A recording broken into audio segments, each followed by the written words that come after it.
This conference will now be recorded. This conference will now be recorded.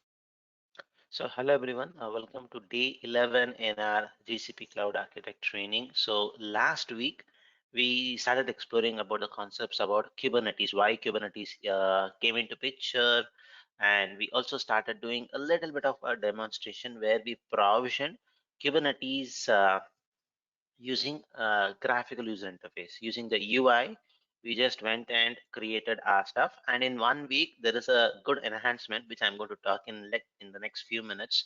So we created a Kubernetes cluster. We deployed a workload, and we also exposed this. So we deployed it, and we also exposed it as a service, and we were able to also look into the stuffs, the content. So this is something which we had explored last week, and we had stopped at this stage in our slides, and the slides are updated in module 3. If you go and look into it, it's up to date. So I have updated the content there with the latest content what we are going to see. So last week till here, step 6 is what we had explored. So uh, creating a Docker image, having a Docker image, building a pushing it to GCR, consuming it in a cluster, everything we had seen it.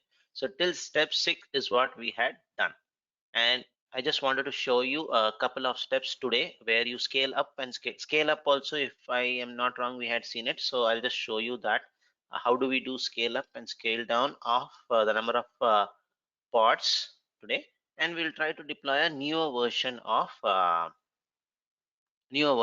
container and see how it's going to reflect.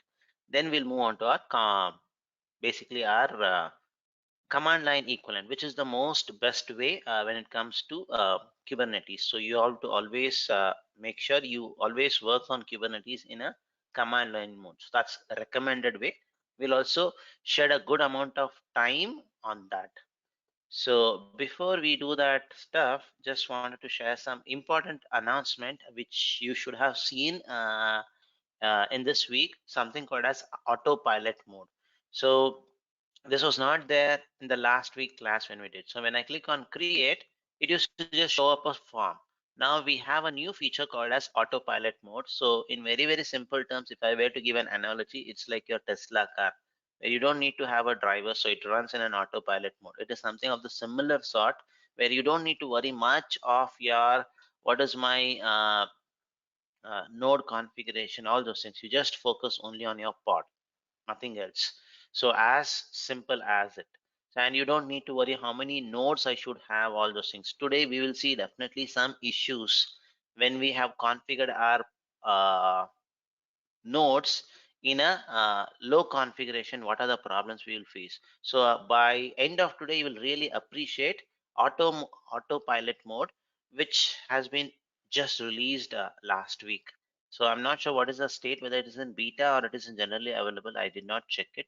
uh, but since it is something recently launched, it should be in beta if I'm not wrong. uh, it's a cool feature. Explore it, and there's also a video in the official YouTube channel of Google Cloud Platform. Look into it. It was really cool. So 1 week you see lots of changes. So just wanted to show you that you should be always spending some time to explore new features coming there. Okay. So what we will now do is, if I go to my workloads, we see 3 pods running. So let me just slightly zoom this. Yeah. So we see 3 pods running. Now assume there is a good amount of requests coming in, and you need to scale it up or scale it down. So how do you do it? In the UI. In the UI. So just go to your deployment, which you have done. Under workloads, if you go, you will see something called as deployment. Okay, this is better to go to this page. So go to your deployments. So this is running on GCP itself, so it's going to be much faster. So go to your deployments. You see currently 3 pods are running, 3 identical instances of the pod are running, and you want more. In the UI, you click on that deployment and you have an option under actions. So if I click on actions, you have an option auto scale. We'll talk later. So we have an option called as scale. If I do it as scale, it shows the current number of copies which are running, replicas. So you want to make it 4, you do it 4, or you want to scale it down, you scale it down to 2. So let's scale it down to 2, and you will see the number of pods going to come down. So if I go down,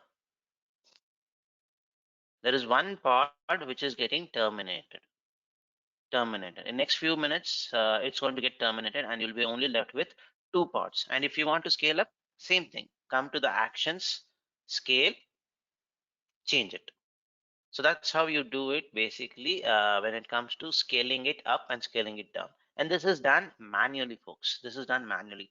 And if you want to do something automated, you are going to use something called as HPA, horizontal pod scaling, where you are going to mention what is the minimum number of replicas you want, maximum number of replicas, and when you want to have a more. So you'll have a metrics. So when my CPU is hitting 80%, create a new pod. So that's what you're going to do. And you can go up to 5 replicas. Afterwards, you cannot do anything much. This is what you do basically at a HPA. We will do this demonstration in the command line. It's going to be much easier to show it in command line rather than in UI. So you have to, we'll just put this on hold, the HPA demo in our command line. So if I just go back, refresh it, the pod should have been deleted and we should be left with only 2 pods. 2 pods. Now if I go and serve it, it's going to show me the same thing, no changes. It's only going to be served by 2 pods basically. How much it can serve, it can do it. Now if we go back to our slides, what we have seen is scale up and down. So the same option in the UI, just go to on the specific deployment, click on actions, and you can scale it up and scale it down. Now the last option is, I don't want to see this boring screen, welcome to containerization. At least change it to something. One text, change the textual content. So it's a new version is what you are expecting. Now, how do I deploy a new version in GCP in the UI mode is what I wanted to show. And we are going to repeat the same thing in command line also. So I want to have something like welcome to containerization version 2 version 3.0, something like that is what I want to do. Let me show you how do I do that. So for that, make sure you go and check your GCR. What is the version which has been currently deployed? Sorry, better to see it here. In your workloads, if I click on my deployment, it's going to show what is the current image you are using. So what is the current image you are using? It's going to show the details. So I have to recreate it during the morning time. So it is nothing but our version 2.1 last time which we deployed. So if pushed actually, so if I just go to my GCR container image, I'll put it in a new tab.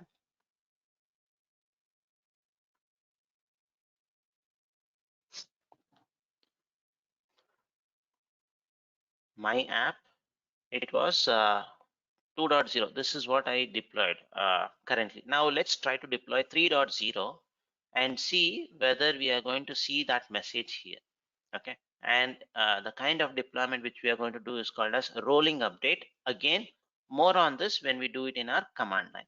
So the only focus now is how do we change it to a newer version, and if there's some issue, how do we roll back in the UI itself. Let's try that. So for that, I should have a new image, right, which is going to have welcome to containerization 3.0. So for that, I have to touch the code, server.js file. I have to touch it, change the content, do either Docker build and Docker push, or use cloud build option, G cloud build submit, that option you can do. So either one is fine.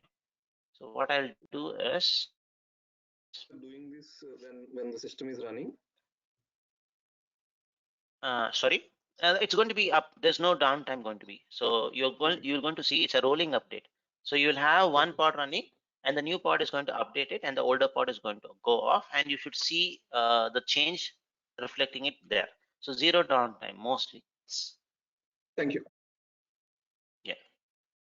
So what I will do is I'll go to my folder where architect container node.js. So this is my file. So I'm just going to edit this. So this is where our source was there. So welcome to containerization version 3.0. Not much change, but just to say there's a content change there. So save this file. That's it, which is going to be done by a developer. Now, we will look into the same kind of demo when we do in our module 7 on CI/CD process, all those things. This entire process can be automated. A developer writing a code, committing the changes to a repository, it's going to automatically update the version in Kubernetes. All those things are going to be automatic. But now we have not gone to that stage, so I'm going to do manually. So meaning I'm going to do something like gcloud, something like this. So gcloud build submit, and version which I wanted is 3.0, or docker build. I'm going to do it manually. So let's do it. So this is going to build my container image and also push it to GCR. Once it has it, I'll show you how do we do it in the UI.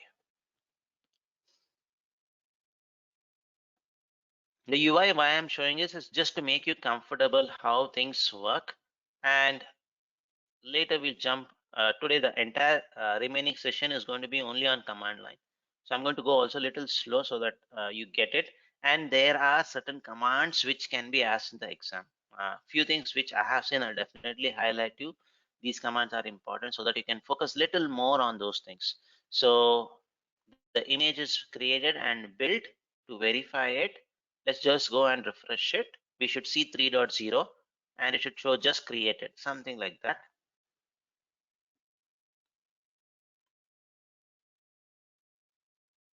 Did I create it in or push it to the right? It's not showing. Let me just refresh it.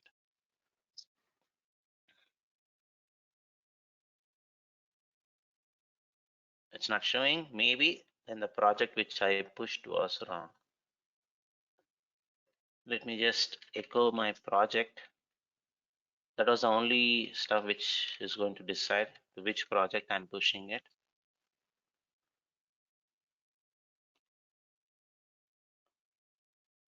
I'm on the right project. Anything wrong?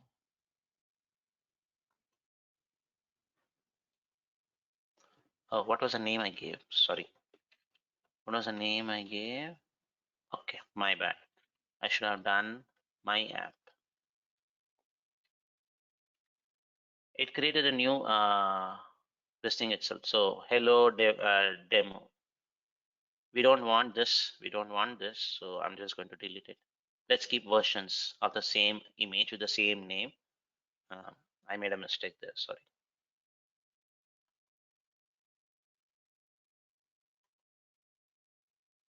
So we'll go with my app itself with the name. Let me do it one more time quickly.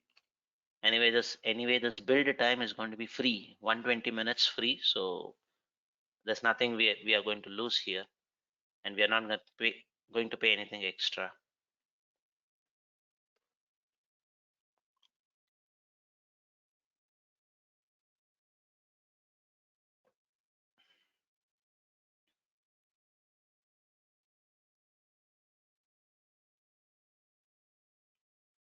Done.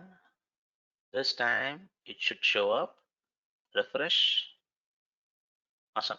Just now 3.0 is being deployed.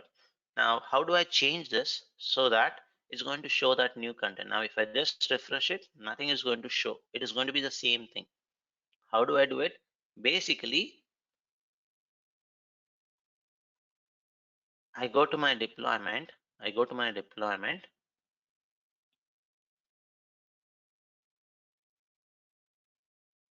I never done much in the UI, so let me just check it out. Automate, yeah. So I can just click on edit. So in the UI, I know only one way. So in command line, we have multiple ways to do it. So let's look into the command line UI.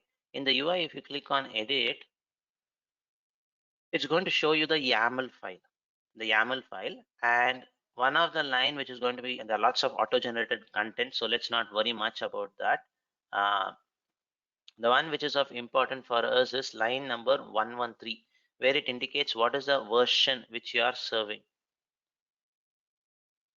So I'm going to mention it as version 3.0. That's it.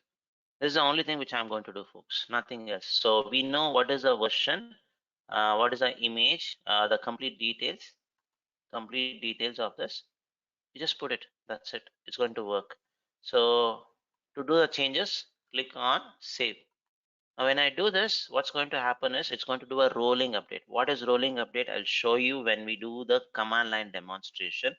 It's going to be much easier to see it. What is going to happen behind the scene is a new pod is going to get created with a new version. So once it comes up, once it is up, this is the new one. The older one gets terminated. Now, if you just go to your link and refresh it, it should show your stuff. Downtime, zero downtime, literally. So the older one goes off, the newer one comes up. That's it. So the older one is going to be staying. The older pods are going to still stay till the new one comes up. It's like handover, basically. So once that is handover is done, the older one is going to get terminated, and you have your newer version. Now in reality this will happen. Now the customer or the manager will come, can we roll back something gone wrong?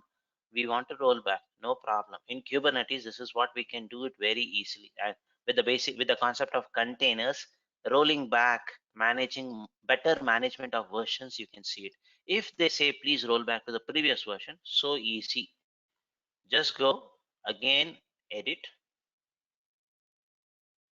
change the version, and now you will really appreciate the value of versioning. Where's that line?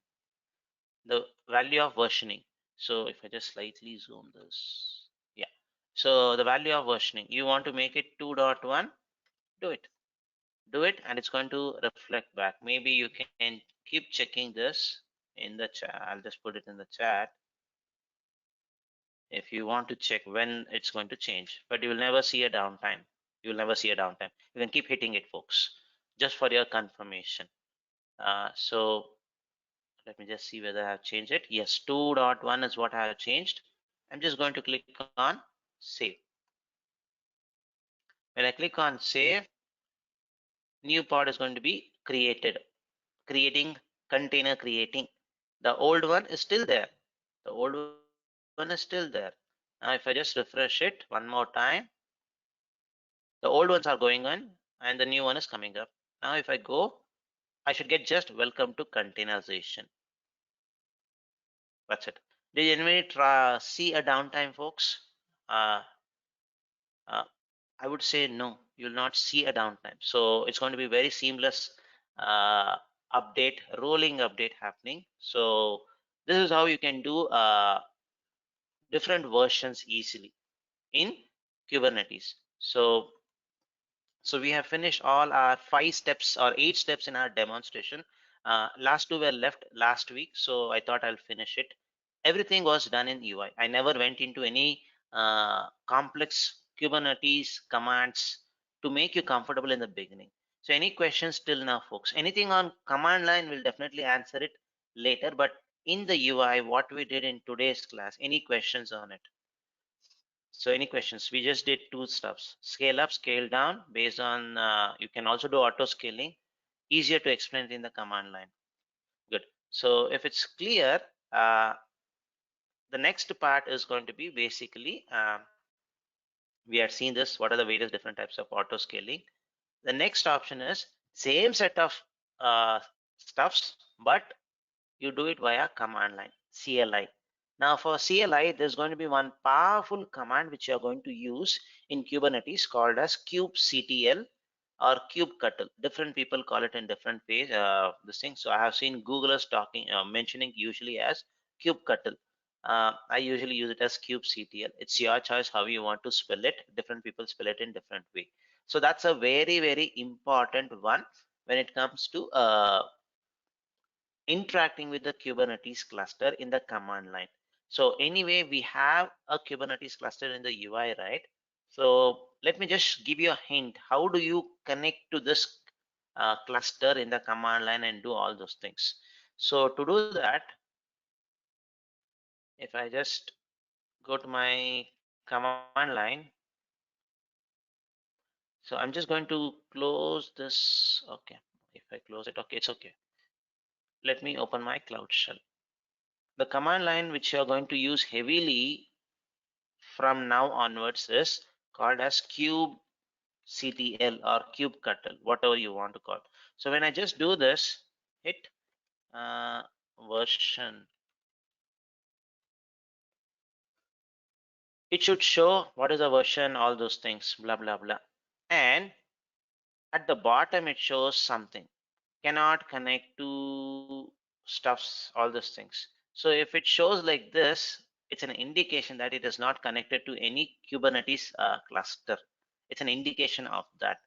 Um, Usually I run this command to check whether I'm able to connect to my cluster, because we know whenever you create a Kubernetes cluster, it is at the end nothing but groups of virtual machines which you create, managed instance group. Now, how do I get those node details, all those things? I run this command, get nodes. If I can get a result, it indicates I'm able to connect to it. If I don't get a result, there is something wrong, basically is an indication. So usually people start creating the cluster in the UI and they directly go and run kubectl command. It's not going to work. The reason is you need to get the right certificate, only then you can work. So where is the certificate going to be there? So to get that certificate, there's a command which you need to run, and that command is going to create a copy of the certificate in your system, the system where you're going to run kubectl commands. So in Cloud Shell, oh sorry, my bad. In Cloud Shell, you're going to have a folder called as .cube. Inside this .cube, you will have a file called as config file, which is going to keep all your Kubernetes configurations, the certificate, all those things to connect and interact with it. So this is going to be cached and you can easily use it. Now what's happening in my case is I created this cluster, everything in UI, like the way we did it in last week. So everything in the UI, so it has no clue how to connect. So meaning there's no information in the config file. So let me just show you how the config file looks like if you are very curious to see. Uh,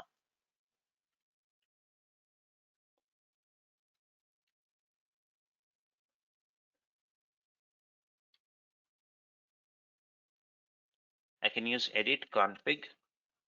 This is going to launch our uh, editor called as Cloud Shell Editor, which is going to be very, very handy in today's class.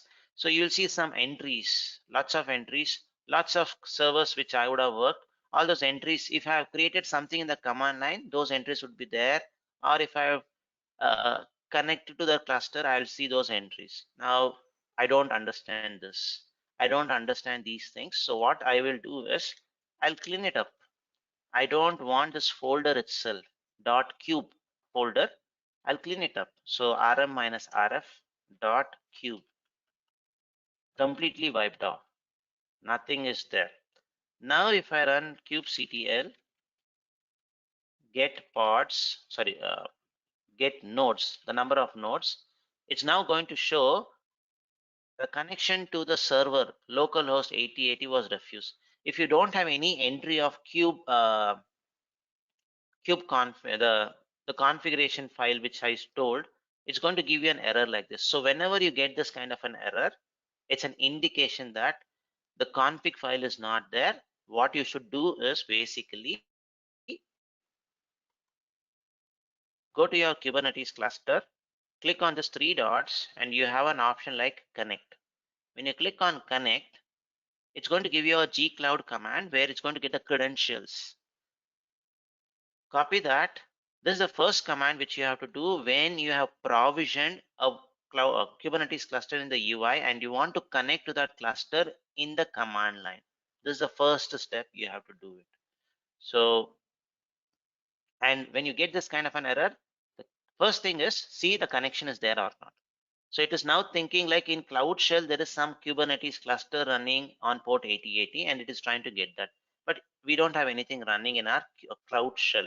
So we want to connect to this Kubernetes cluster, get the credentials. This is our cluster name, the zone, and the project. So now when I do this, what's going to happen basically is, let me just Control C. When I do this, what's going to happen is I'm going to have a .cube file created, sorry, folder, and inside that folder, config file is going to be created, using which only we can get all the details. So let me just paste this command, and it's going to get my credentials. Fetching cluster endpoint. This is the master node's endpoint, the external IP address with which the API servers, all those things gets interacted. Kube config entry generated for this cluster. So what it means, if I put ls minus a, I will have a file folder called as .cube, and this is a hidden file. That's the reason I'm using ls minus a. Now if I go inside this folder, you should see a file, and if you wanted to get the details of that file, so you see this is my details. So what is this server? This is nothing but your this Kubernetes clusters master nodes, masters endpoint, or your control planes endpoint. How do I verify it? Ending with 73. Just minimize this. Go to your cluster. You see this? And the entire certificate is going to be given to connect to it securely. So that certificate is also going to be there here. Somewhere here it should be this one. This is your certificate. So you have the complete picture of the certificate. Now you can run any kubectl or kubectl commands easily. So I have an entry of, now tomorrow if I have one more Kubernetes cluster, even that entry is going to be created here. So now since you have got the credentials, if you run kubectl get nodes or node, whatever it is, all the options I'll show you. Nodes, it is going to show there are 3 nodes. These are nothing but your virtual machines. How do I know these names are correct? Let me just do this. Yeah. How do I know the names are correct? Simple. Just go to your compute engine and you should be able to see those stuffs. The 3 virtual machines which got created because it's a 3-node Kubernetes cluster. So 3-node Kubernetes cluster. You see end with 37, 8S, 4J. That is what you got it here. And it also shows the version of your Kubernetes running. There's one question, can you show where did we get this command? Sure. So if I go to my cluster, so if I go to my cluster, you have this 3 dots, vertical dots. Click on this. You have an option called as connect.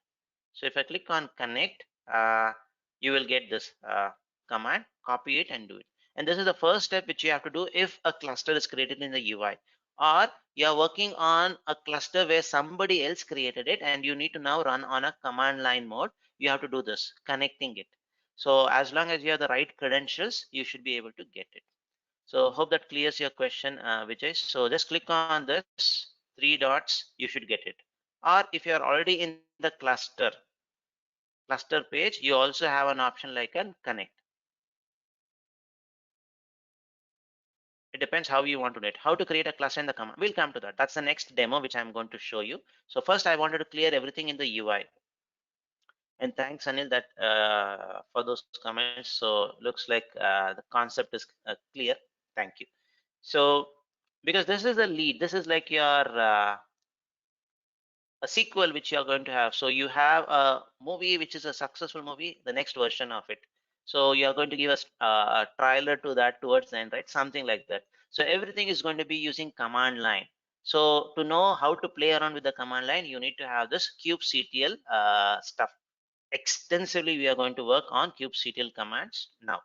Now what I'm going to do is I don't need this cluster anymore because I created it in the UI. I don't want it anymore because the next demo which we are going to do is fully on command line. We are not going to even look into the GCP console. Everything is going to be in Cloud Shell. So we'll not delete the cluster using kubectl. One important thing is there are two commands which you are going to use very heavily.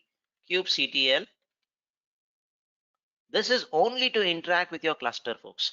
Thanks Anil Kumar for bringing this. So when you are interacting with your Kubernetes cluster, you are going to use kubectl or kubectl command.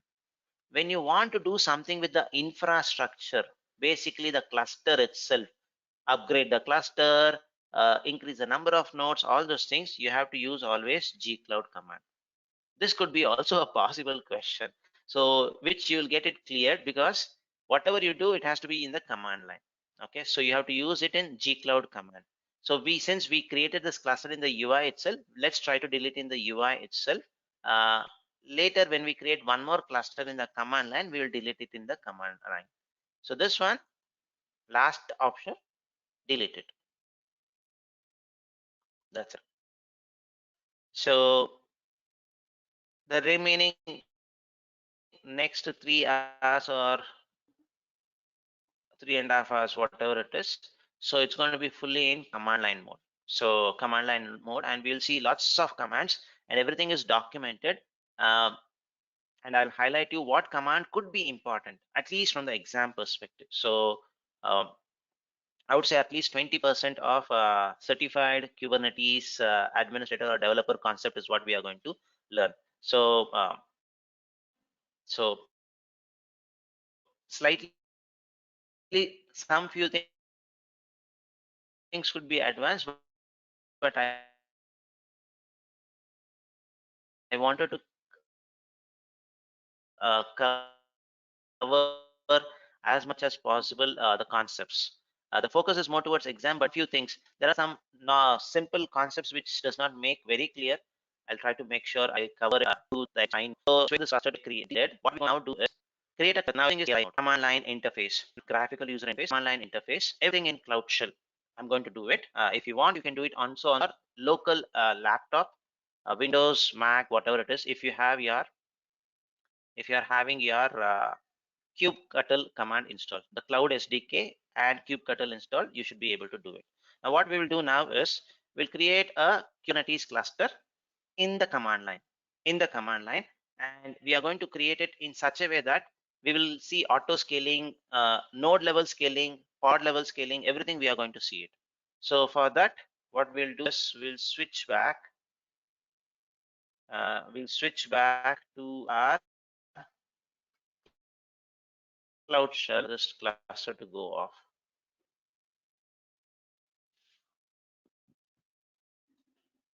And I would strongly suggest you to see the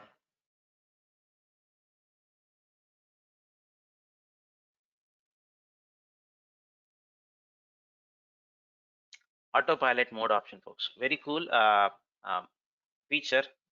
The word also was very catchy, I would say. Uh, the moment I heard autopilot, the one which was I was able to recollect was Tesla cars. So okay, by the time this comes up, anyway, the cluster is getting deleted. So for the rest of the day, it's going to be our Cloud Shell. So what I'll do is wanted to show you something here. I'm going to clean it up. ls minus l, ls minus a, rm minus rf dot cube. I am cleaning it up. Why? When I do something in command line, right, this kube config file is automatically going to be generated. Just wanted to show you. Is my voice breaking, folks, by any chance? Okay, let me just see what is the issue. Okay, let me check it 1 minute.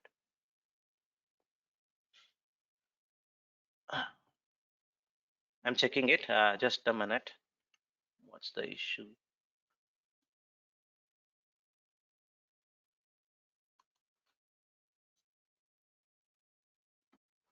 How about now, folks? Is it better by any chance, or it's still breaking? Is it better? Okay. Let me know if it becomes worse again. Okay, fine. It's better. Okay. Small glitch is what I feel. Okay. Now, what we are going to do is I have deleted that cube file, .cube folder, sorry, not file. The folder has been deleted. Whenever you create basically a Kubernetes cluster in the command line, it's going to generate a kube config file automatically for you. So I wanted to highlight that. So how we are going to create something in a cloud shell, I'm going to use this command gcloud containers. So to create anything with respect to create a Kubernetes cluster, gcloud command. To play around with the cluster, kubectl command. Simple. Okay. So since we are going to create it, we are going to use gcloud command containers. Now, you may ask me a question. When we create something with compute engine, we use gcloud compute. When we create a Kubernetes, it should be gcloud Kubernetes, right? I would say if you have that doubt, I'm also with you. The reason is it should have been gcloud Kubernetes cluster, something like this. But what Google has done is they kept it as containers. Yeah, or GKE, something like that. GKE container clusters. This is what they have done. The reason is, remember the last week's slide when we saw Kubernetes introduction, it was previously called as Google Container Engine. When that product was launched, the backend team would have created the command line equivalent of it. They have not changed it. They have changed the name, but they have not changed the command line equivalent of it. So that is the reason why you still use container. Maybe in the future they may change it or they may not change it. If somebody asks you, this is the reason basically. So they change the name in the front end. It's like how a web developer usually does. So they just change everything in the look front, but in the back end it's going to still look as an older system. So container plus gcloud container clusters create. Now give a name to your cluster. I usually prefer to give my project ID itself as my cluster name.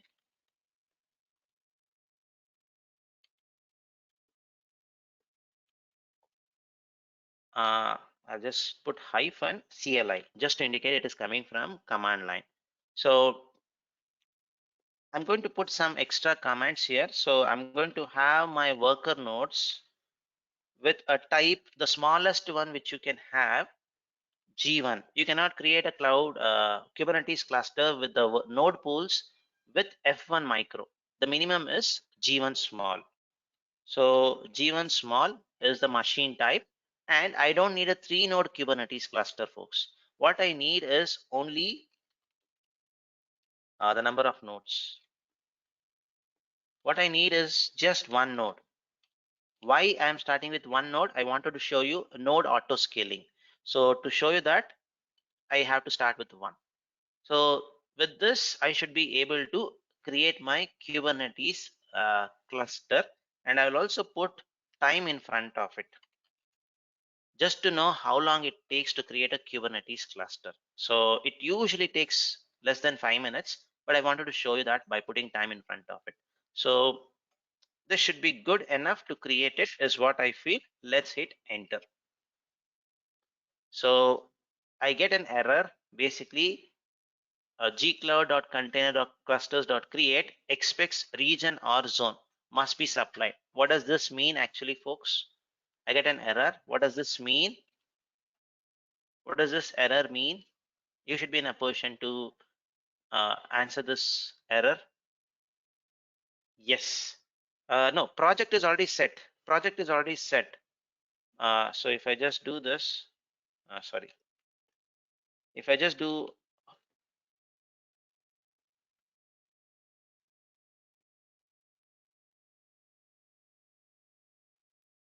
project, the project ID is set. The zone or region is required. So if I supply a zone, what's going to happen, folks? If I supply a zone, what is this called as? Sorry. It's going to be called as a zonal Kubernetes engine cluster. If I mention a region, it's going to be a regional Kubernetes cluster. Yes, Anil B. So either you can create a regional Kubernetes cluster or a zonal Kubernetes cluster with just one parameter change.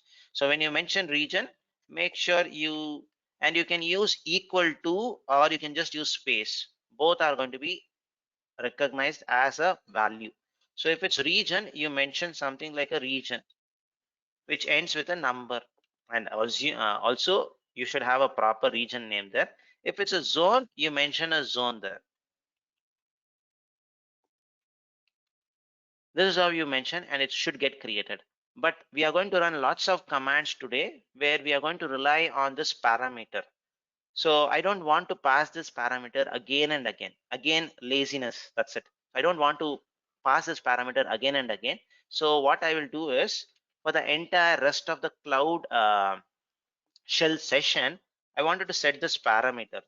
So if I just do gcloud config list,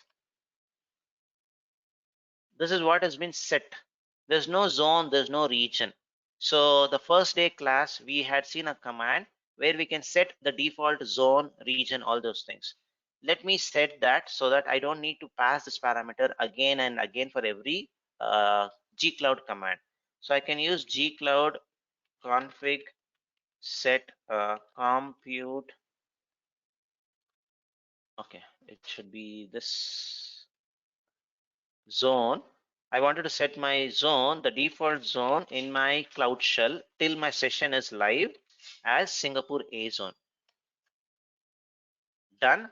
Zone is updated. If I run this command, I should see my zone somewhere here. Yeah, zone. Why I'm doing this? Laziness, that's it. So I don't want to pass this parameter again and again in every command. So if I just run the same command last time, which did not work, this time it's going to work because it's going to take that variable which has been set, the the zone. Okay, so let's see whether this time it's going to work. Again, a cloud shell, sorry, a Kubernetes cluster with the name my project ID hyphen CLI, and the machine type is going to be G1 small, the number of nodes 1, in which zone? Singapore. And we have not set any region, so it's going to make it as a zonal Kubernetes cluster. Let's hit enter. This time it should start working, and the command line is always verbose. More information is going to come. So by just looking at itself, you are going to see some stuffs from starting from January 2021. There's some changes which they are saying, few stuffs which is going to be turned on by default, all those things. So and lots of stuffs, and one of the stuffs which Vijay was mentioning, starting from version 1.19, newly created cluster and node pools will have container optimized container D as a default node image where no images would be specified. So it's going to basically use container D as your runtime, not your Docker. So there are lots of changes going on. So let's wait for the cluster to get created.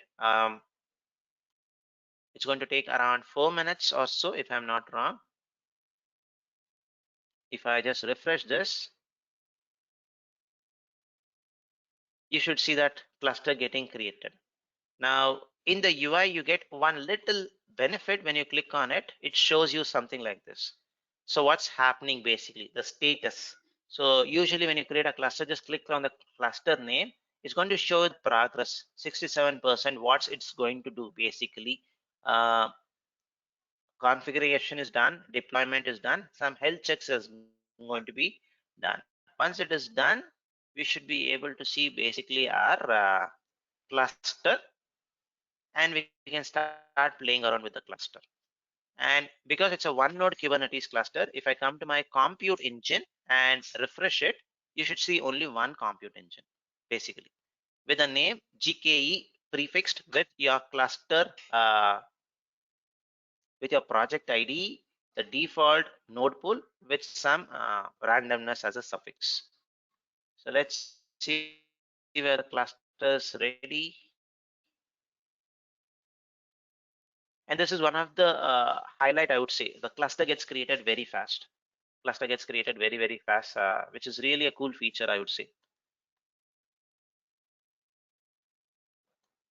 And anyway, we have put time in front of it. We should get to know roughly a number, which is going to be less than around 5 minutes. So once this gets created, everything is going to be in command line, meaning we are going to, if I just come back to my this thing. So this is what we are doing currently, cluster creation. Once the cluster is created, I'll show you how do we deploy the stuffs, uh, how do we deploy a container as a workload in our Kubernetes cluster.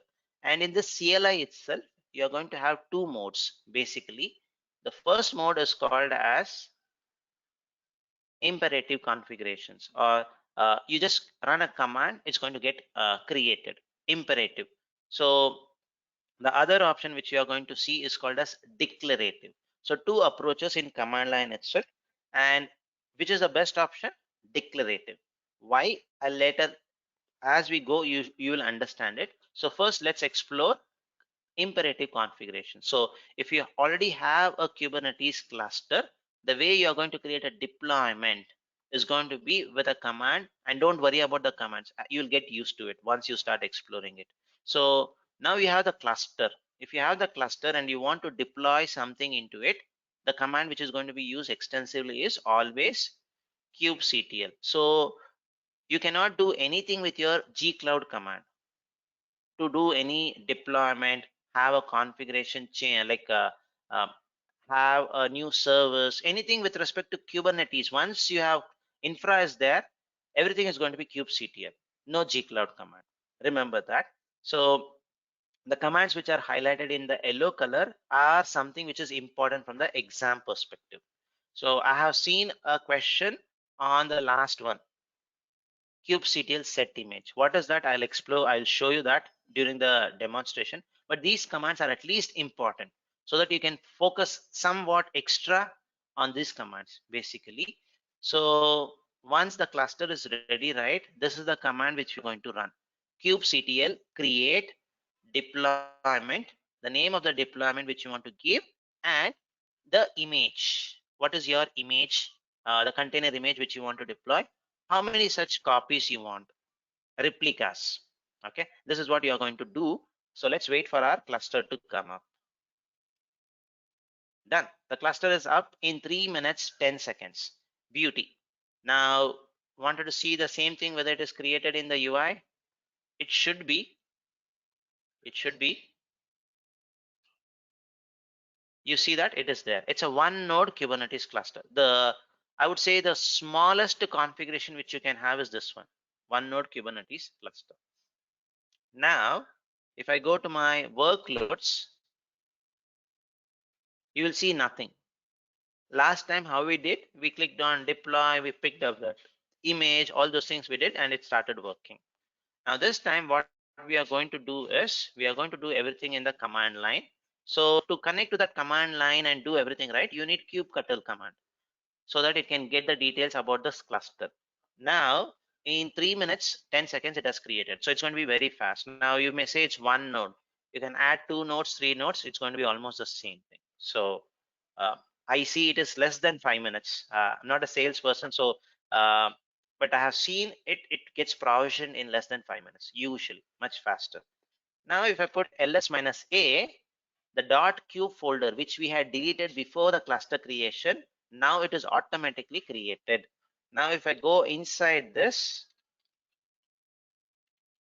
and do edit config, you should see a file which is relevant to your new cluster. So this is your endpoint. where you can interact with your APIs, API server ending with 139. Want to verify it? Just go and verify it by clicking on the cluster. You should get that details. So this is my endpoint. Good. Meaning what it indicates is the cluster configuration already, you have already got the credentials. You don't need anything extra. So meaning if I just put kubectl command, and this is the first command I usually put when I want to interact with a Kubernetes cluster. Can I get the details of my nodes? I can get it. So I can get it. It is the same thing ending with KB. So I'm able to connect to that Kubernetes cluster as an indication. So I'm just going to little zoom this off so that I can show you better. This should be good enough. So this is one way to get it. So the first command, whether I'm able to connect it or not, I run this command. It could be node, it could be no. These are all alias commands. You can run it anything which you like. No, nod, nodes, anything is going to work. All are alias commands. And if you don't want to type Kubernetes kubectl also, in your configure in your .bash rc file, you can create some alias if you want. So I have created one alias like k. I can also do like this. I have created a config file like that, alias there. So it's going to be always persistent. If you are interested how to see that, edit where I am currently, yeah, edit .bash rc. So I would have put a alias somewhere here. Yeah, this is what I have configured. So K, if you're going to run kubectl command very heavily, so instead of typing everything, K if you type, it's going to create kubectl. P if you do, this is the command which I usually do to get a complete real estate. I have put these alias. So it's usually in .bash rc. So if you are new to Linux, it may be something which you can explore. If you are already using Linux, it's going to be already known factor there. So my nodes are showing, that's good. Now, how can I know, is there any pods running? So to know any pods running, you use this command kubectl get nodes is to get the nodes. If you want to get the pod details, you can type pods, nothing is there, or you can do pod, or you can use PO. It's your choice. Anything is going to work, but nothing is there is what it indicates basically. There's one question from Deepak Bandari. Is the bash file in your home directory? Yes, it's always going to be in your home directory. And if you put ls-a, you should be able to see that bash rc file. Usually it's going to be in your home directory. And once you run it, you have to execute that bash script like this way. Only then it starts working. Otherwise, you have to restart it. What means no application deployed? You have not deployed any container. So if I run this command, so no resources there. So meaning it's an empty cluster. What you have is an empty cluster. No workload, Anil B. So there's no workload deployed. So you have not even deployed anything. It's an empty cluster. So that's going to give you the details what's been deployed. Nothing is there. Nothing is there. Now we have to deploy it. So to deploy it, what we are going to use is a command which we saw in our imperative configuration. This is one way. kubectl create deployment, the image, how many replicas. Let's go ahead and do it. So till here, any questions, folks? We created a cluster in the command line. It got created. The kube config file, the importance of that I have mentioned. And since we created it in the command line, the config file generates automatically, and we are able to connect or get the details of our node. And there's no pods deployed. We are going to create a deployment. So that is the current stage which we are in. So any questions on this so far, folks? And I want it to be clear. So without this, we'll not move further. So let me know if there's any questions on what we have done so far. So is that clear, folks? Anything which is not clear, just created a command, a cluster in command line. That's it, nothing else. Remaining things automatically followed, meaning connecting to the cluster became automatic because we created it in the command line. Good. Thanks for the confirmation, folks. Now, what we will do is kubectl. Now, no more gcloud commands. Forget your gcloud command. Whenever you have to do with the cluster itself, the infra, come to gcloud command. But when it is going to be inside your cluster, what you're going to do is always using the most powerful command, kubectl or kubectl. So what we'll do now is we'll do kubectl create, and it gets auto completion, folks. Create deployment. So let me call the deployment as hello, simple hello. And what's the command which they have mentioned? And this is mentioned in the slides, you should be able to get it. Image and replicas is what you need to mention. So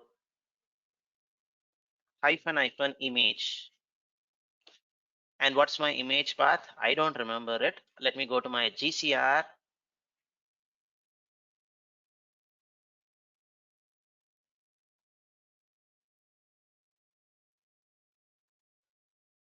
And we'll use 2.1 version, the older version which we created last week. So I'm just going to copy this. So I don't need this. I'll just copy this one. This is my image, and the version which I'm going to use is v21. And how many replicas I want? 1. I can use equal to 1, or I can just use like this. This is also going to work. Now, before I hit enter, right, I'm going to put a tab. I can put up to 4 tabs in my Cloud Shell.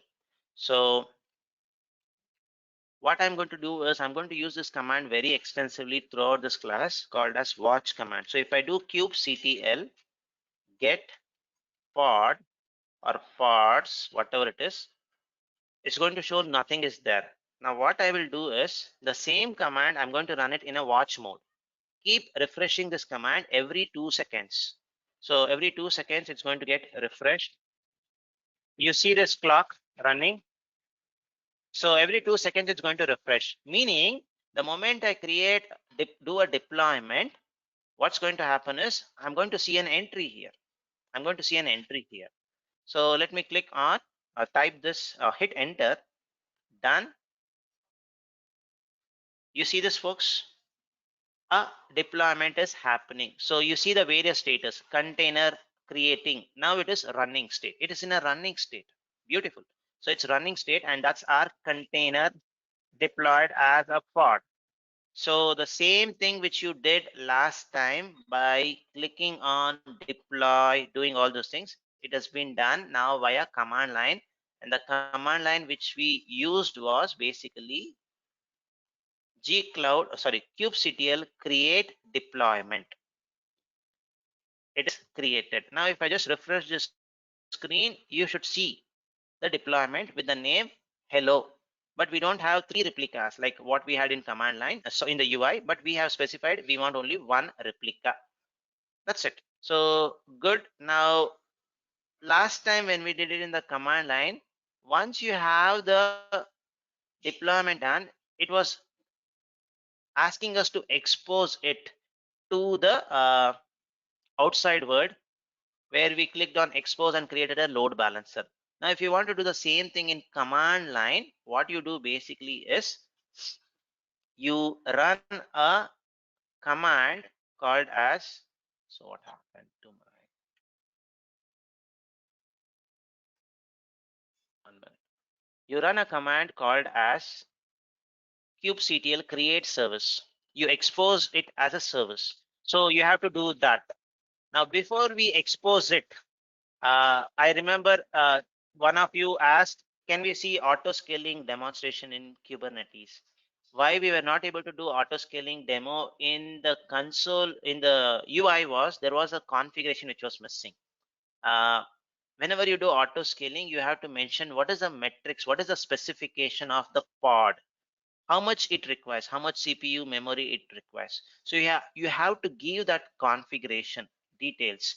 So when you just use kubectl create deployment, it will not capture any such information. Basically, how much vCPU, how much memory you need for running that image. That information is not usually captured. If you don't mention that, auto scaling will not be working. So this is an important option which you have to do. You have to give your CPU, vCPU, and memory specifications. And this is an important concept, and it was an interview question for me when I was getting interviewed from a very large organization where they were asking, how do you control the specifications, the memory specification, the CPU for a specific deployment? You write a small configuration and mention what is the thing which you are expecting for running this pod. I need zero point 0.2 vCPU, 256 MB of RAM. So you can mention those things easily. Let's just mention this part and then expose it as a service. Okay. Why we are doing this? For our auto scaling to work, because one of the demo which we are going to do is auto scaling. So let's just edit our deployment for changing our specifications. So how do I edit my deployment? Simple. kubectl edit deployment, the name of the deployment which you created. And if you don't remember the deployment name, no problem. I'll show you how to get it. So if I go back to my this thing, so if you don't remember the deployment name, no problem. kubectl, like how did you get the nodes, pods, all those details? You type the same thing. Get deployment. That's it. Get deployments is going to give you, or get deployment it's going to give you, or get deploy. All are alias commands. So it's going to give you the name of your deployment. You know the name of your deployment, then it's going to be easy for you to edit it. kubectl edit deployment. What's the deployment? Or you can type deploy. The name of the deployment, hello. When I do this, what's going to happen is the YAML file which got generated, I can see it in my command line. I can see it in my command line. So the kind of object is a deployment. You will see n number of objects: deployment, stateful set, pod, replica set, lots of things you are going to see. The first kind of object which we are seeing here is deployment. More on deployment as we proceed further. So this is one kind of object.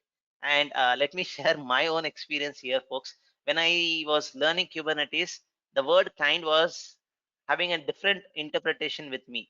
It was, what kind of object is this? That was the kind word they were using. I was using the normal English stuff. So being very kind to someone, that kind of a stuff. So that was not resonating very well for me. Later, I realized that the way you have to use it is, uh, what is this type? Basically, it's going to be a type of object.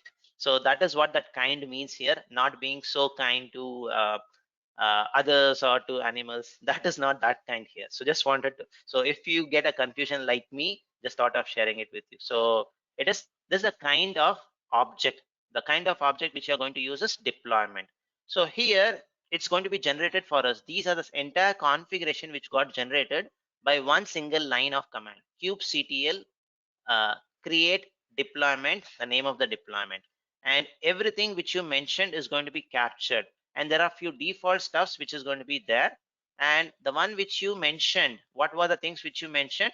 You wanted only one replica, that is captured here. You want one replica, it is captured. Then you mentioned I wanted a specific image, this was the version, that is captured. Remaining everything is auto generated. Now, one important thing which is important for our auto scaling demo to work properly is the specification for running this image. So that can be mentioned under this resource spec. So under this resource spec, by default, it was like this, empty. I'm just going to remove this. And this is a YAML file. So there's a little trick which you have to play around. Usually three letters space is what you have to give. RES. So this is how I learned it, folks. So if you are going to give a specification for under resources, you give space and never ever use tab. Never ever use tab in a YAML configuration. Always use your space bar. So I can mention, I can request, this is my request under resource specification, how much I can request. So I can request for CPU something like 200 millicores. So this is usually they mention it in millicores, which is nothing but 0.2 vCPU. So this is what you usually mention. So usually they mention it in vCP millicores, M for milli, meaning minimum I have to have 200 millicores for my image to work, is what I'm saying. Similarly, for memory, you can also mention how much memory you want. And what is the maximum limit you are going to use? That is going to be mentioned by limits specification, where you are going to mention, I want, you can go up to 400 millicores per pod. You can go up to 400. So this is just to keep a limit. I don't completely utilize my node resources. So when I'm deploying this in the node, each pod is going to take maximum 400 millicores or 0.4 vCPU, not beyond that. So this is a very important stuff where you put a constraint of how much resource a pod can take. This is an important concept, folks.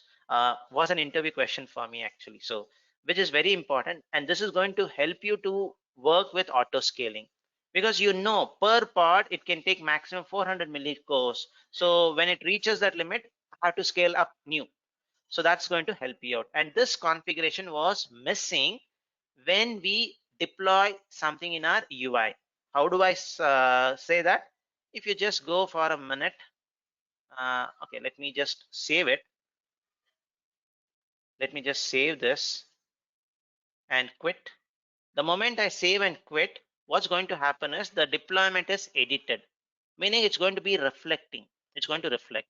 Now, why I say when you do something in the UI, it's not going to reflect. The reason is, let me just show you one more time that. Click on deploy. Let's use the same image which we had, 2.0, so 2.1. So if I click on done, continue, give a name like demo.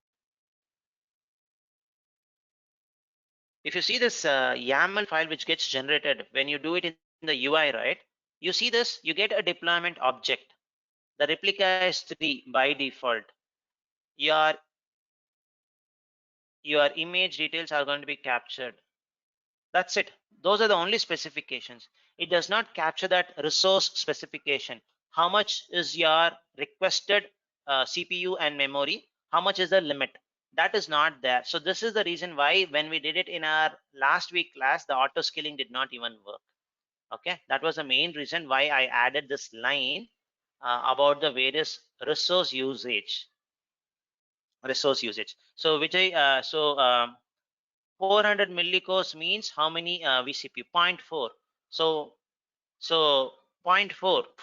That's it. 0.4. It's not even one core, one vCPU. So it is 0.4 basically, Vijay. So you are giving very small resources for running your pods basically.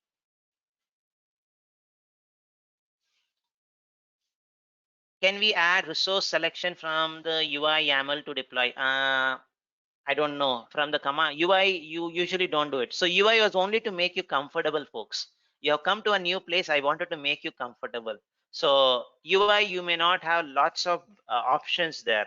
So the options which you are going to get mostly in is command line. Go ahead. so, so Mahesh, from UI, I'm saying we are seeing the YAML file, right?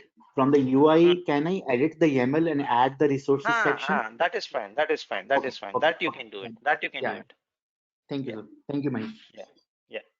So now, as Anil asked, if you were to do it in the UI, just click on this edit the YAML, and editing in the console, in the user interface is little tricky, is what I have seen. But what we have added has come up. Now you don't want to give too much, you want to give little less, you do it. You do this and save it. You can do it here also. But make sure that indentation is proper. The only trick which I know is basically, folks, whenever you add anything, the next specification for that should come after 3 letters. RES, the 3 letter. Below that 3 letter, you do it. I'm not a great person with the YAML stuff, but what I have seen as a pattern is this 3 letter space, and never use tab. So that's the stuff. Now we have our deployment. Okay, that's what I understood.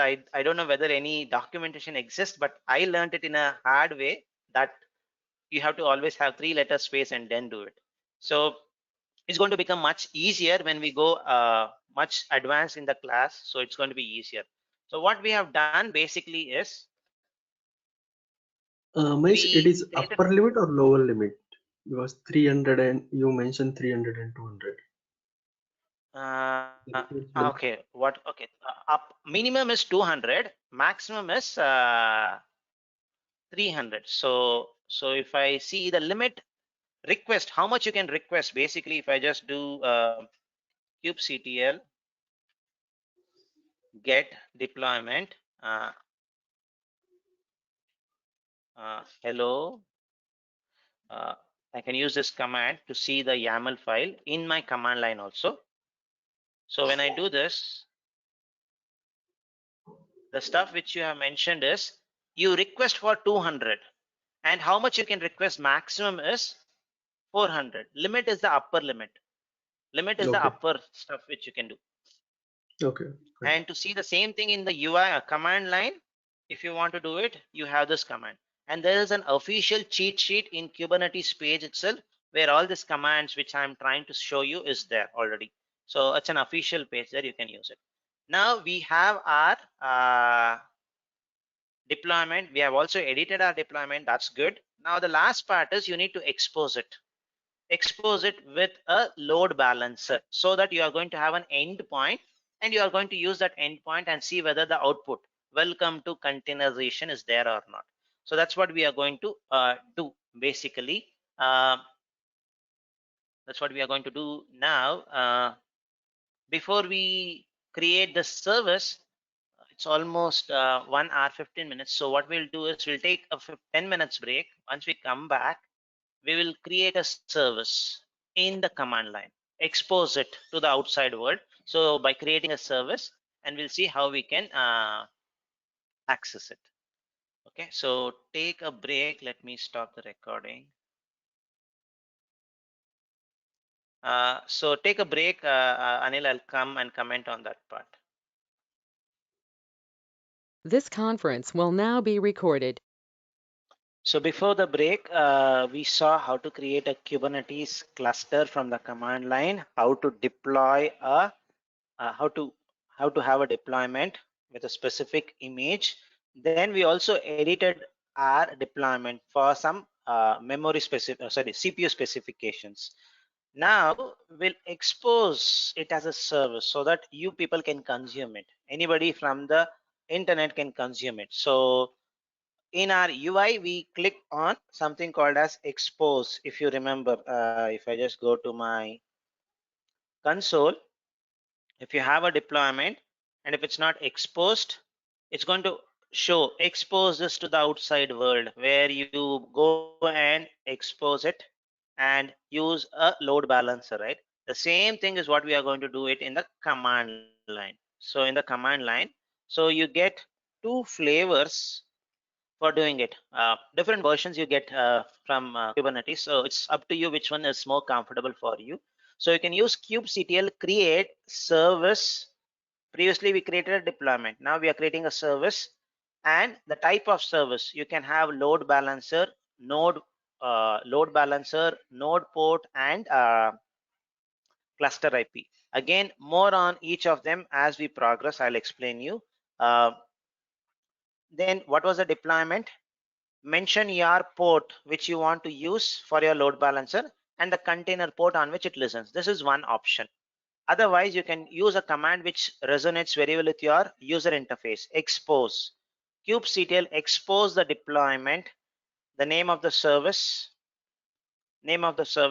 what type of load balancer you're expecting. Sorry, this single double quote should not be there. The port you want. So two commands are there, whichever suits your style, you can choose it. And I'm going to use kubectl create. The only reason is it's so easy for me to remember it. kubectl create service, kubectl create deployment. So it is on the similar lines. That's the only reason I'm going to use that. I'll expose this as a service, and there's one question which I got from Anil. I'm just going to explain that once I expose it.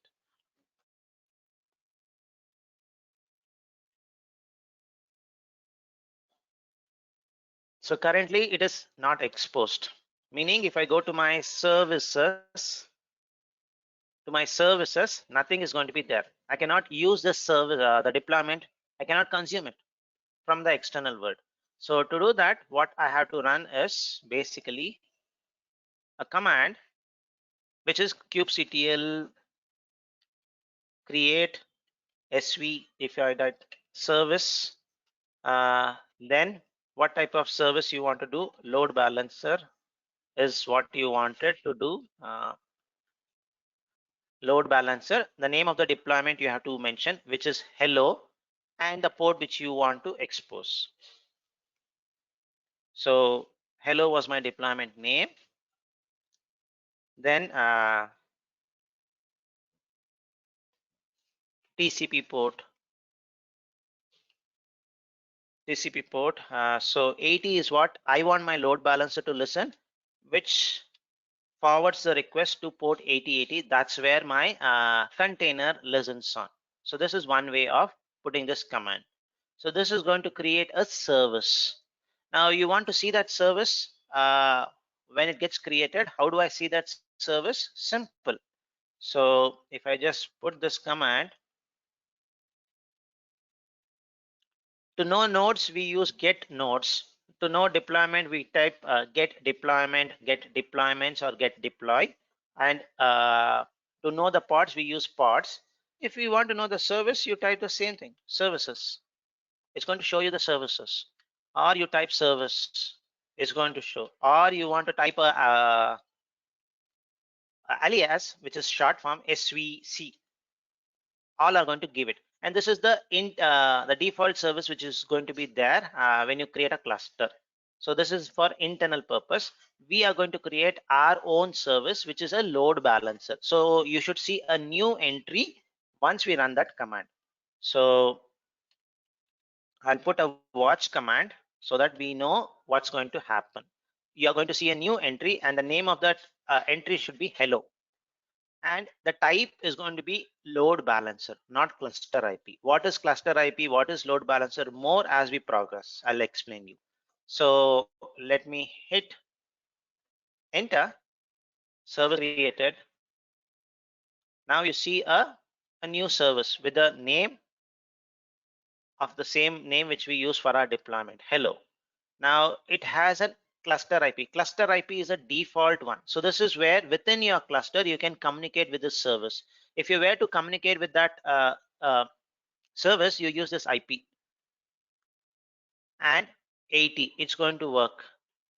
Similarly, port 80, you should be able to see it.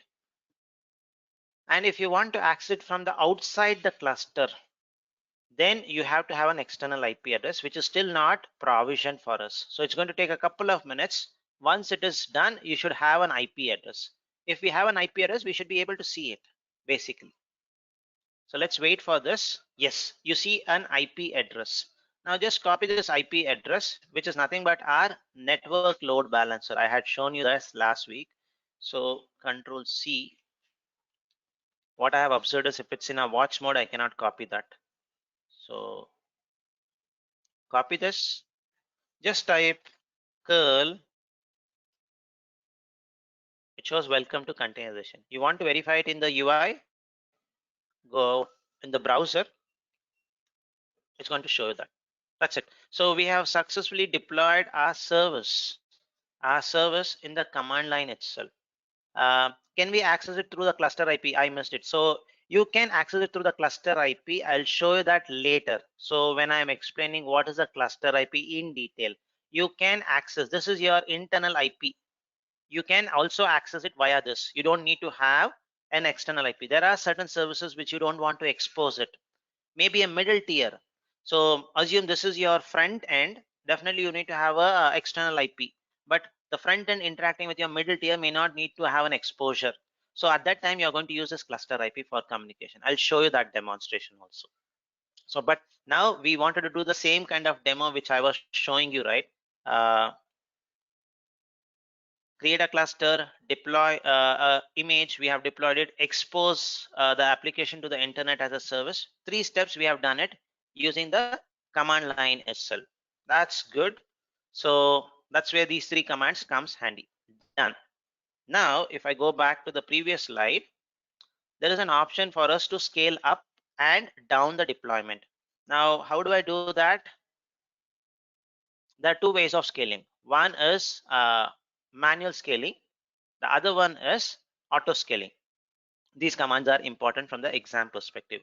Now, if it were to be a manual scaling in the UI, you just go to your deployment, click on actions and change it. Number of replicas.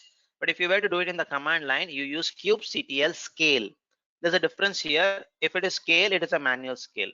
If there's auto scale, it's going to be auto scaling feature which you're going to turn on. First, let me show you the manual scale option. Kubectl scale the deployment.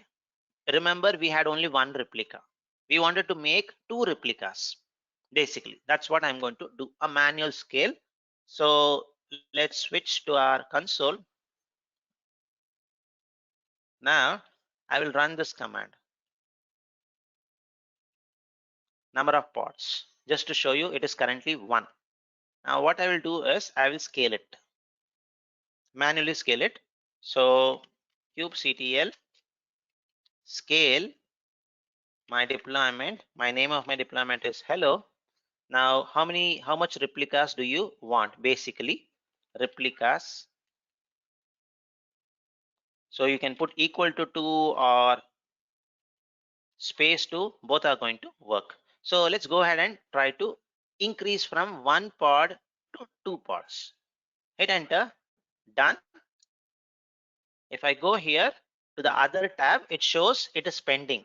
So first pending, then it goes to container creating status, then it goes to running status.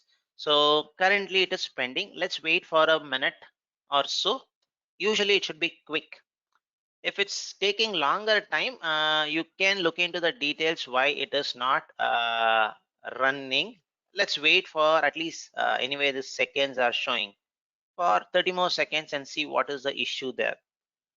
Could be an issue. So let's verify it. Still pending.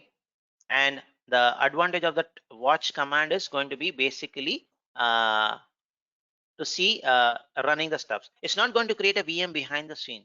No VMs. So no VMs. So on this one node which you have, it's going to run one more pod basically, Mangesh. So it's not going to create a VM. So on the existing node only, it's going to create it. So 60 seconds over, it is not creating it. If you want to know what is the reason it is not done, you can look into the logs, or you can do kubectl describe pod. You can see some information what is happening.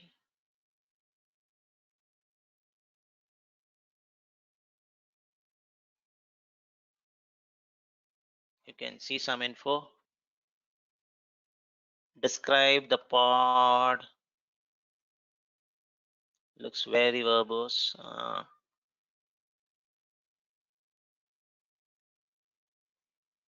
Or let me describe the deployment. Describe the deployment, which is hello. Okay.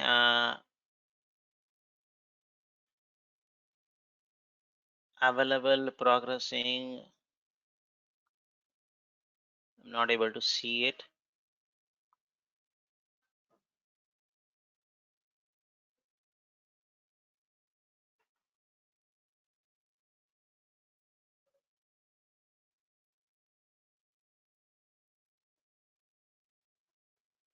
Okay, I'm not able to see it. So I'm just going to take a small help from the UI to see what's happening.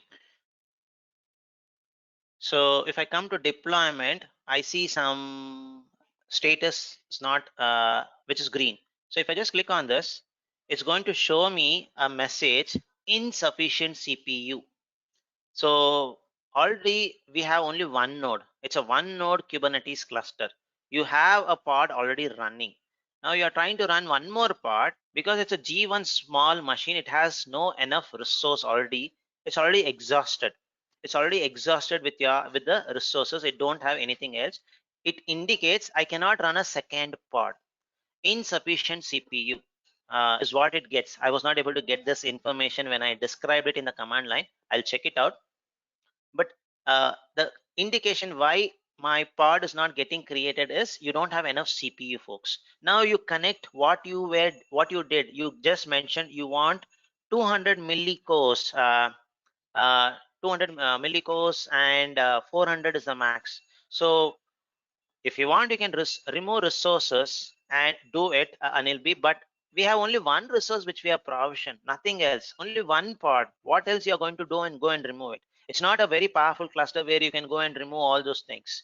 But it's only one application running, so or a one pod running. So if you delete that also, you can only have one pod. So or reduce your configuration. You can do that. You can reduce it. But I don't want to reduce my CPU limit and the maximum limit there because I wanted to show you auto scaling capability.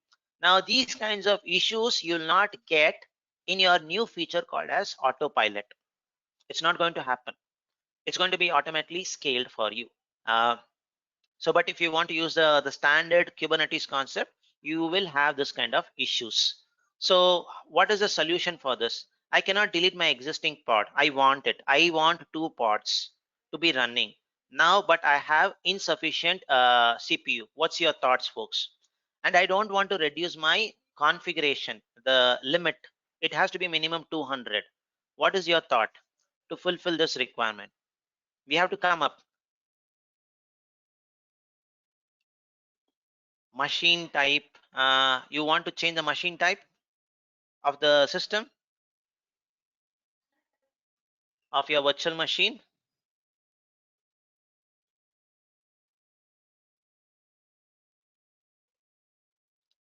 Yeah, so one option which we can do is you just configured basically one node Kubernetes cluster.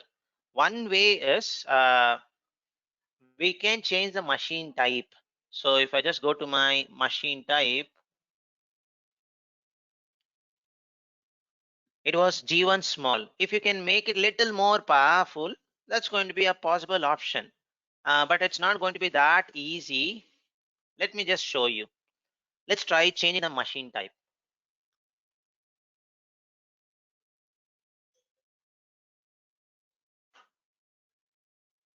First, let me show you the machine type. And how do you change the machine type, folks? What's the steps to change the machine type? Stop. Correct. So we have one node. Let me click on this. The configuration of this one, if I were to show you the machine type, it is G1 small.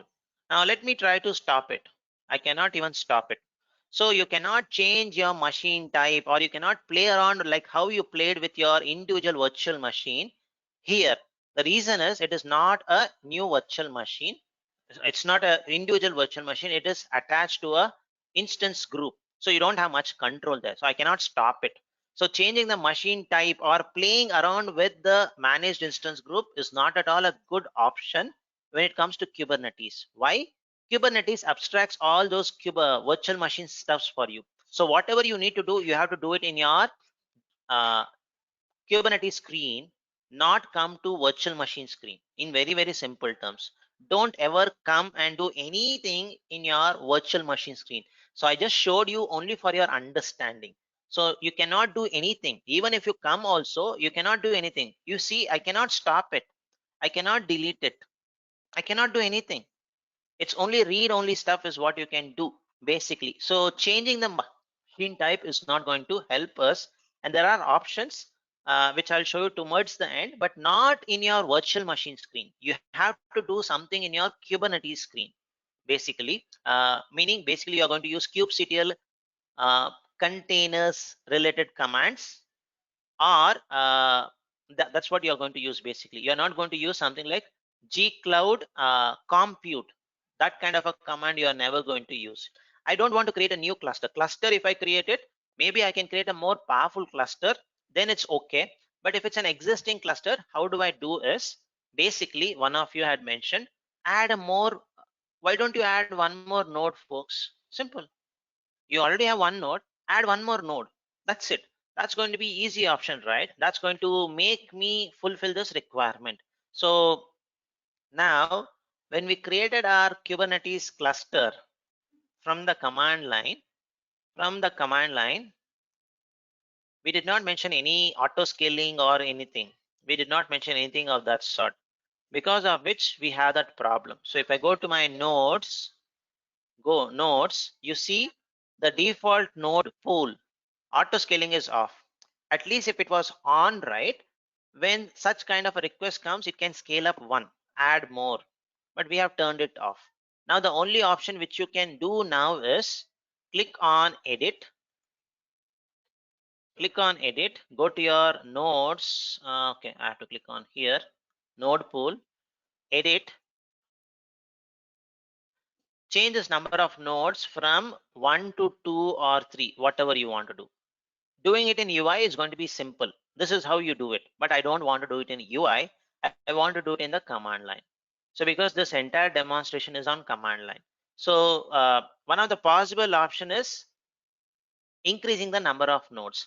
Is this clear, folks, till now? So we have an issue. Changing the machine type is not going to work. We saw that.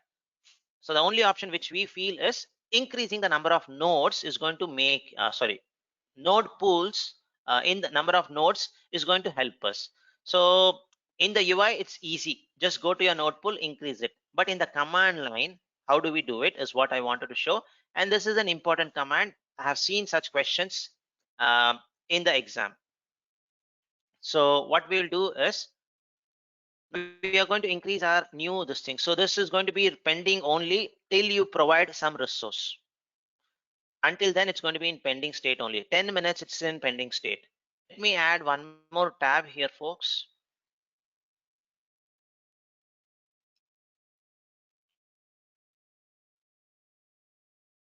Let me add a tab and run a command which is going to be something called as watch kubectl get nodes to see how many nodes are going to be there. Okay. Okay, let this be like this. I'm just going to put this one. Nodes. So I have only one node running, and the version of my node is 1.8, the Kubernetes version. So now what I will do is, now I have to increase the number of nodes. What command should I use, folks? I don't want a complete command. So is this going to be an infrastructure related stuff, or it is going to be something related to Kubernetes stuff? So first of all, is it infra or Kubernetes related stuff? Infra. So if it is infra, then what is the stuff you are going to use? Gcloud or kubectl? Anil B got it. Yes, Anil Kumar also got it. Kumar also got it.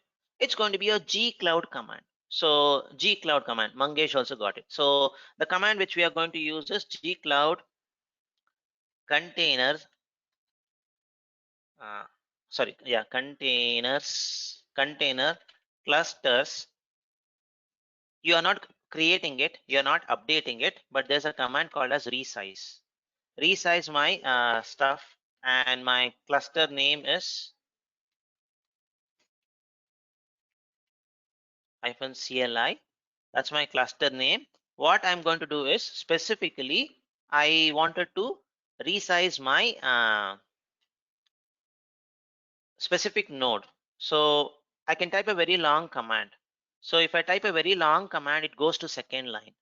I'm also not interested in typing it in second line. There's a trick which you can use. You can put this slash.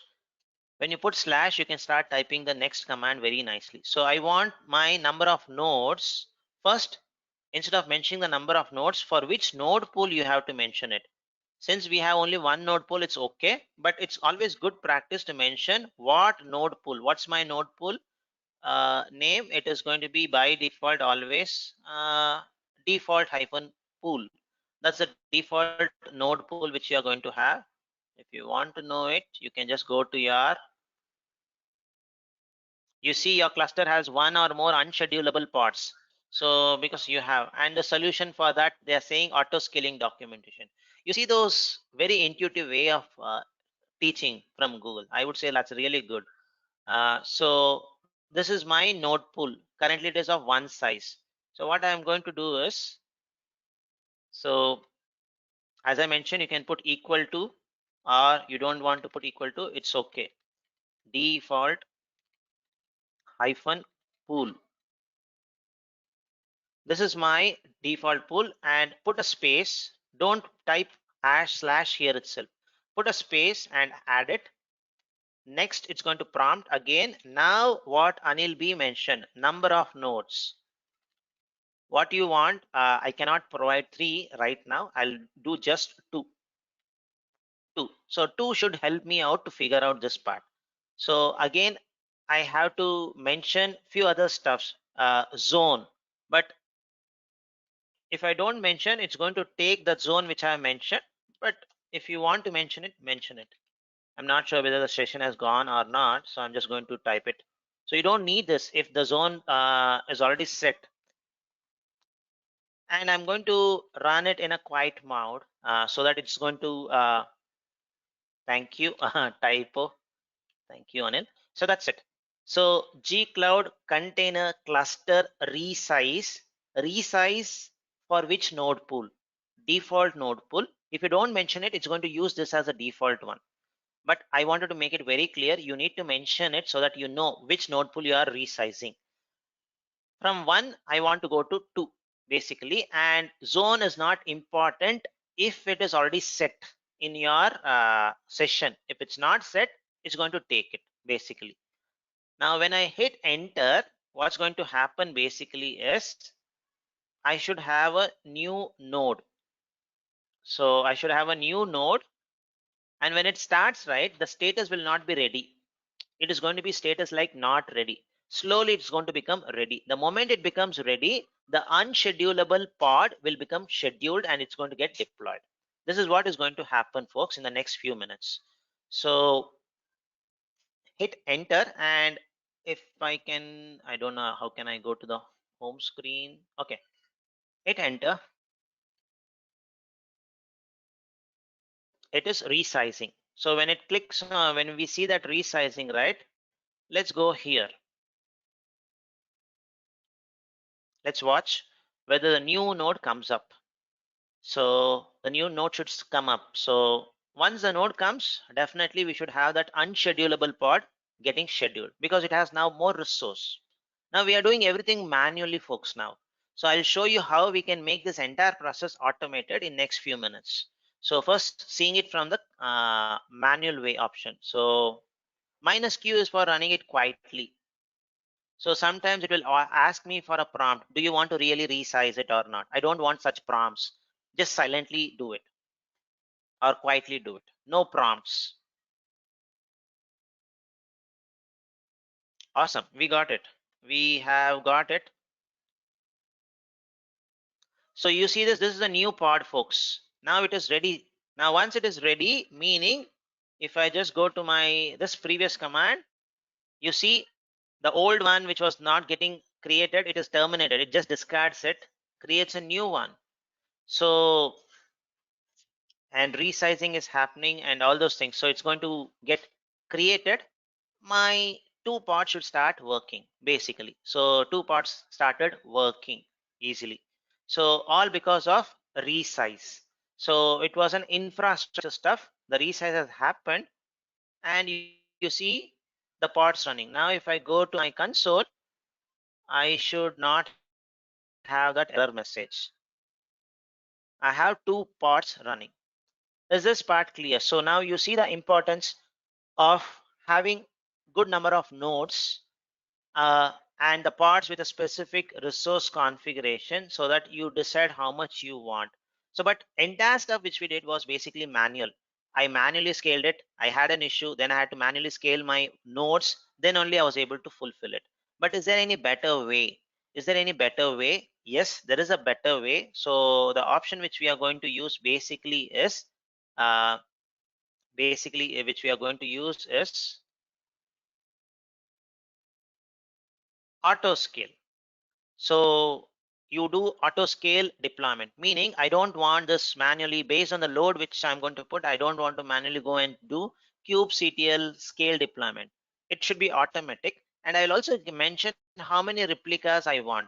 Minimum I want one, maximum I can go up to 6. So whenever it is hitting CPU of 80, create 1 plus 1 plus 1 plus 1 till what? Plus till 6.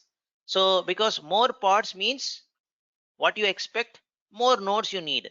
So before you do auto scaling at a pod level, at a workload level, you make sure you turn on auto scaling at your infrastructure level. You need to do that also because currently it is not auto scale. So I have just manually increased the node to basically to 2. Tomorrow we are very sure if I make it 6 or something, I will really fall short of my this thing resource. So you should make sure your infrastructure is scalable. So going back to this one, currently what we tried to do was add more nodes. We did not scale, so we had to increase our infrastructure and do it. Now first what I'm going to do is I'm going to make this auto scaler configuration done. Then I'm going to turn on my HPA. So always first is your infra, one then is your workload. So what I will do now is before I do auto scaling deployment, what I will do is I'll make sure my infrastructure can scale, auto scale. So for that, if I go to my Kubernetes page, look at my node pool. Currently my node pool is not auto scale.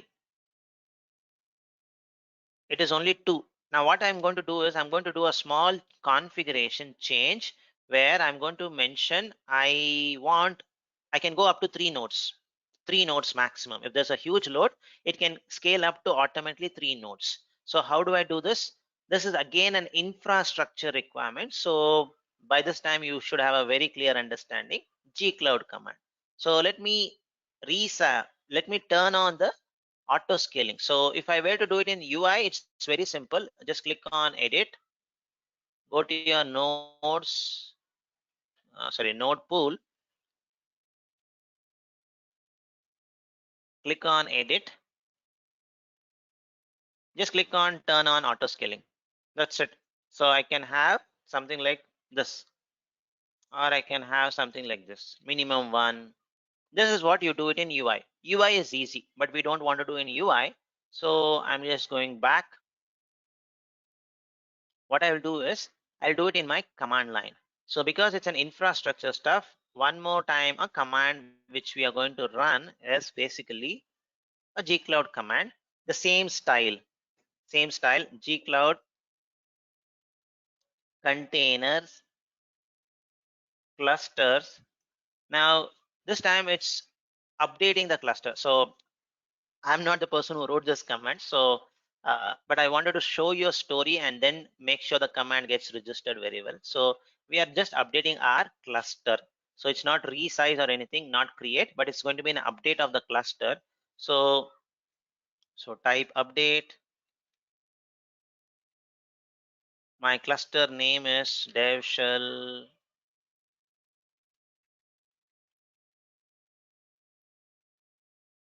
-CLI, and because it's going to be again a long command, so I'm going to use this trick space slash.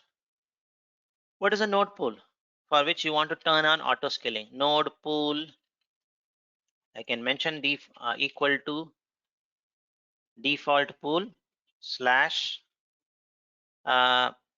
mention zone or not zone, it's okay. Now the flag which I have to do is enable auto scaling, and this command is important, folks, and that's the reason I'm having a story and telling you this part. So enable auto scaling for this node pool which is in this Kubernetes cluster, and whenever you mention auto scaling, you have to mention the minimum node. Minimum nodes is 1,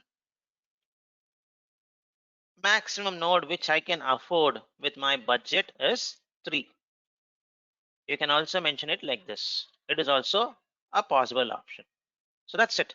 Now if you want to mention the zone, mention it so that we don't get any error, or it should work. Let me give it. Okay, anyway, I have typed this. I have to type. So Asia.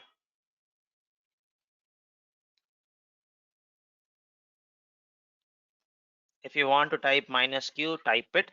If there's no prompt, this command is not going to be of use. But if there's any prompt, this -q is going to be silently running it. So this is the command, folks. Gcloud container cluster update, and I've seen this command asked in the exam. So to do an auto scaling, enable auto scaling for this node pool. The minimum is 1, maximum is 3, and this cluster is in this zone. Do this quietly. That's it. Hit enter.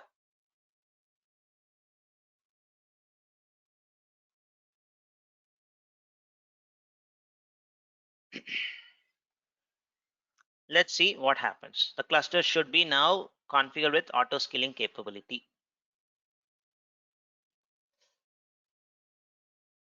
So if you want to see the status,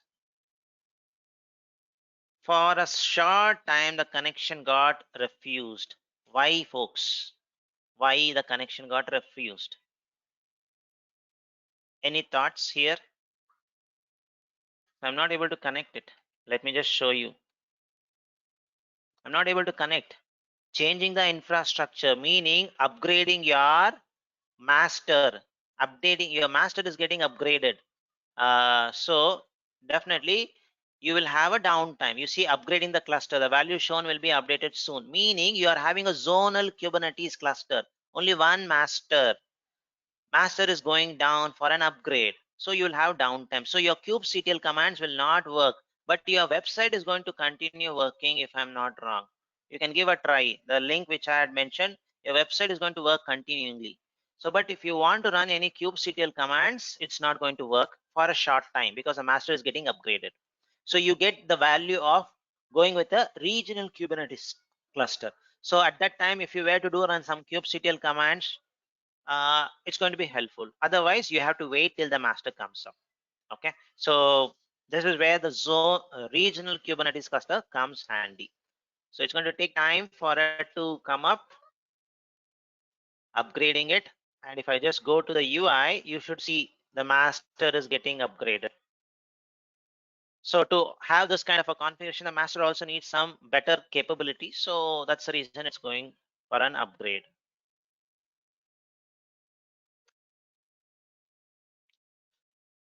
So we have to wait to come. Once it comes up, our stuff should start.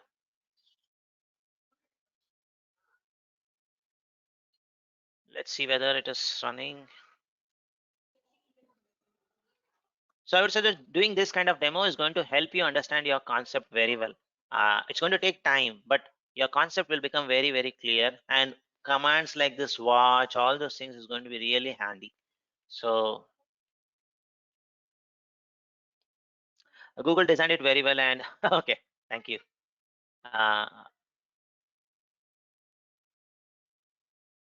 So let's wait for this to come up.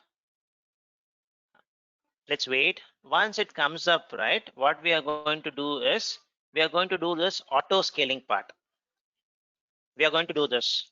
And that's the cool part of the demo, which I would say. And we are going to do some loading. We will put a huge load on the system also. Not using Apache benchmarking tool, but using a different tool, because we know already how Apache benchmarking tool works. We'll try to use some other tool called CH. That's another nice load testing tool. We'll explore that. Having more exposure on different tools is going to be always helpful. So when we put load, we will see it will start from minimum 2 pods. It can go up to some pods, and we'll also see a new node getting created. All those things is what we are going to see. Once we do this auto scaling part, we will go back to our deploying a newer version. So let's wait for our pod to come up. It's taking time. So by the time this comes up, so cannot connect is what it shows usually. So it's not able to connect it because the master is down. But if you had a regional one, you would not have faced this problem.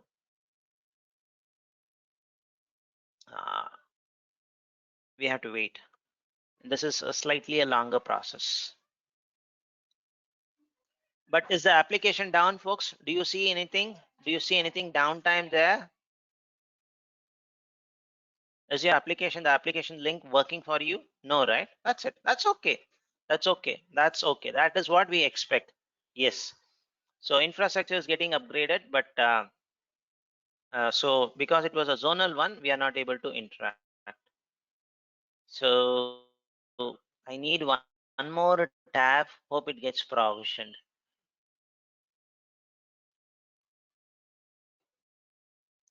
You showed us all through the communication. Yes, the kubectl always interacts with your master. The kubectl always interacts with your master. So it's all sent to the master. The master then sends the traffic stuffs to your this thing. So by the time this comes up, there was okay up. It is up. So my this thing is updated. Now if I connect it, I should see the stuffs. My master, everything is up. So I'm in a good position now. I should go and start doing the auto scaling part. Now, before I do auto scaling, right, I'm going to manually scale it down to 1, folks, for a specific reason. So why I'll tell you that. So how many nodes are there? 2 nodes are there. 2 pods are there. Okay, 2 pods are there. Now I will scale it down. So kubectl, we know the command kubectl scale deployment. The name of the deployment is this thing, replica equal to replicas 1. Done. Now if I do this, 1 would be terminating. So let it go. Let it go. There is a specific reason why I wanted to do this. So let it get terminated. So it's going to get terminated in the next few minutes.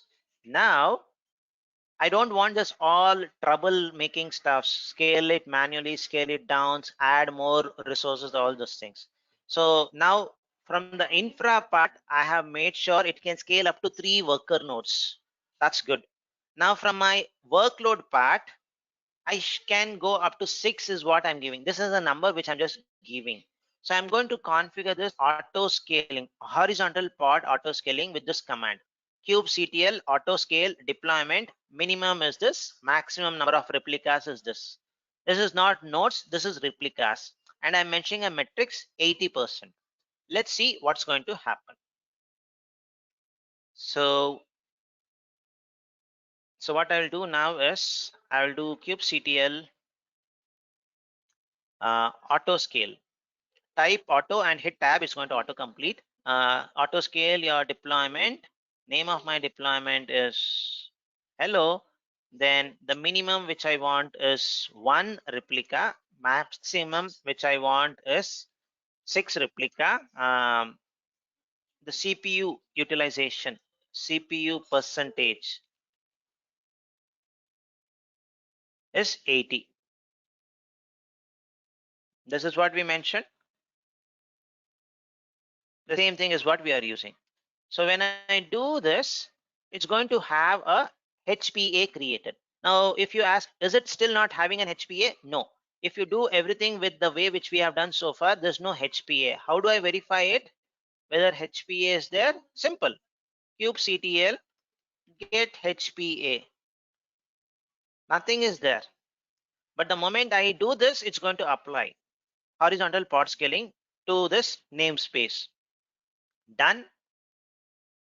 Now if I go and run this command, it's going to show HPA is turned on. Now last time you were seeing this target was unknown because we did not have that limits. This time we have kept a limit there basically.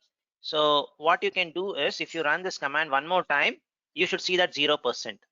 So this was not happening last time. Kumar also had asked this, can we show auto scaling demo? So it was not having that specification. CPU under the limits, what is the maximum limit you can have the request, all those things. That specification was missing, and because of which it was always showing unknown. But now it shows 0. Now the most important thing is if I put this in watch mode, minimum is going to be 1. Currently the replica is 1. Minimum you can have 1, maximum you can go up to 6 is what it indicates. Okay, and currently it is 67 seconds. Now if I put a load, it can go up to 6 pods, and if it needs more infra, I can come to basically one more node. I can have 3 more node, one more node extra. Already 2 nodes are there. It can scale my node to one more basically. Let me just show you that part also. So 2 nodes are there. We can have one more node if possible because we have configured it. Now it's time for us to put a load, folks. Till here, is it clear? Till here, is it clear, folks? Till here, is it clear? Okay. So if it's clear, what we will do now is I'm going to put a load using a tool called as CH. So this is another nice tool which you can use. And if I type it, I may not have this command by default. So I have to do a install ch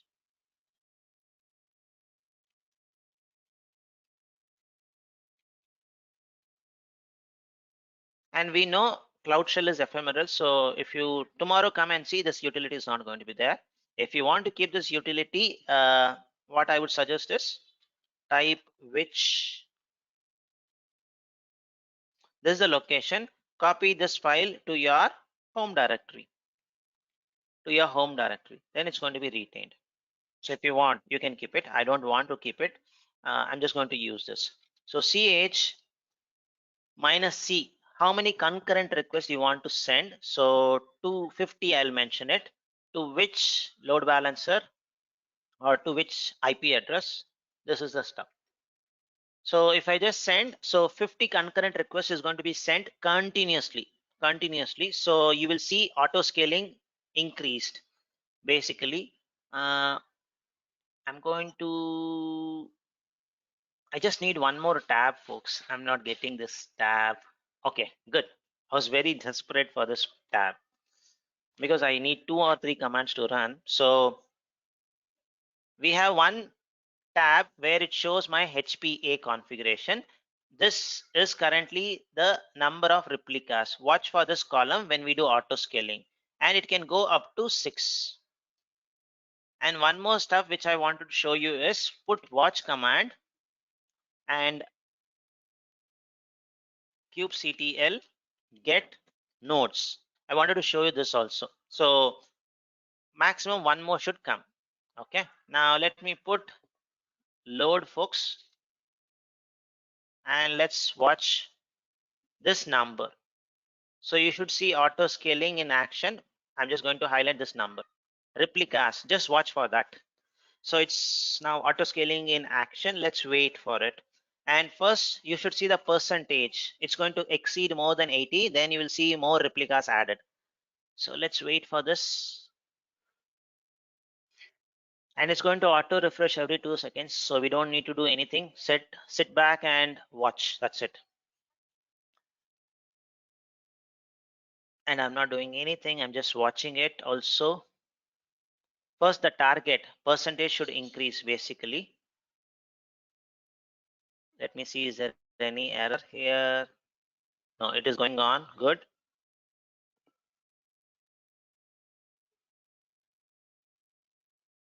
You see that 200%, the target has hit 200%.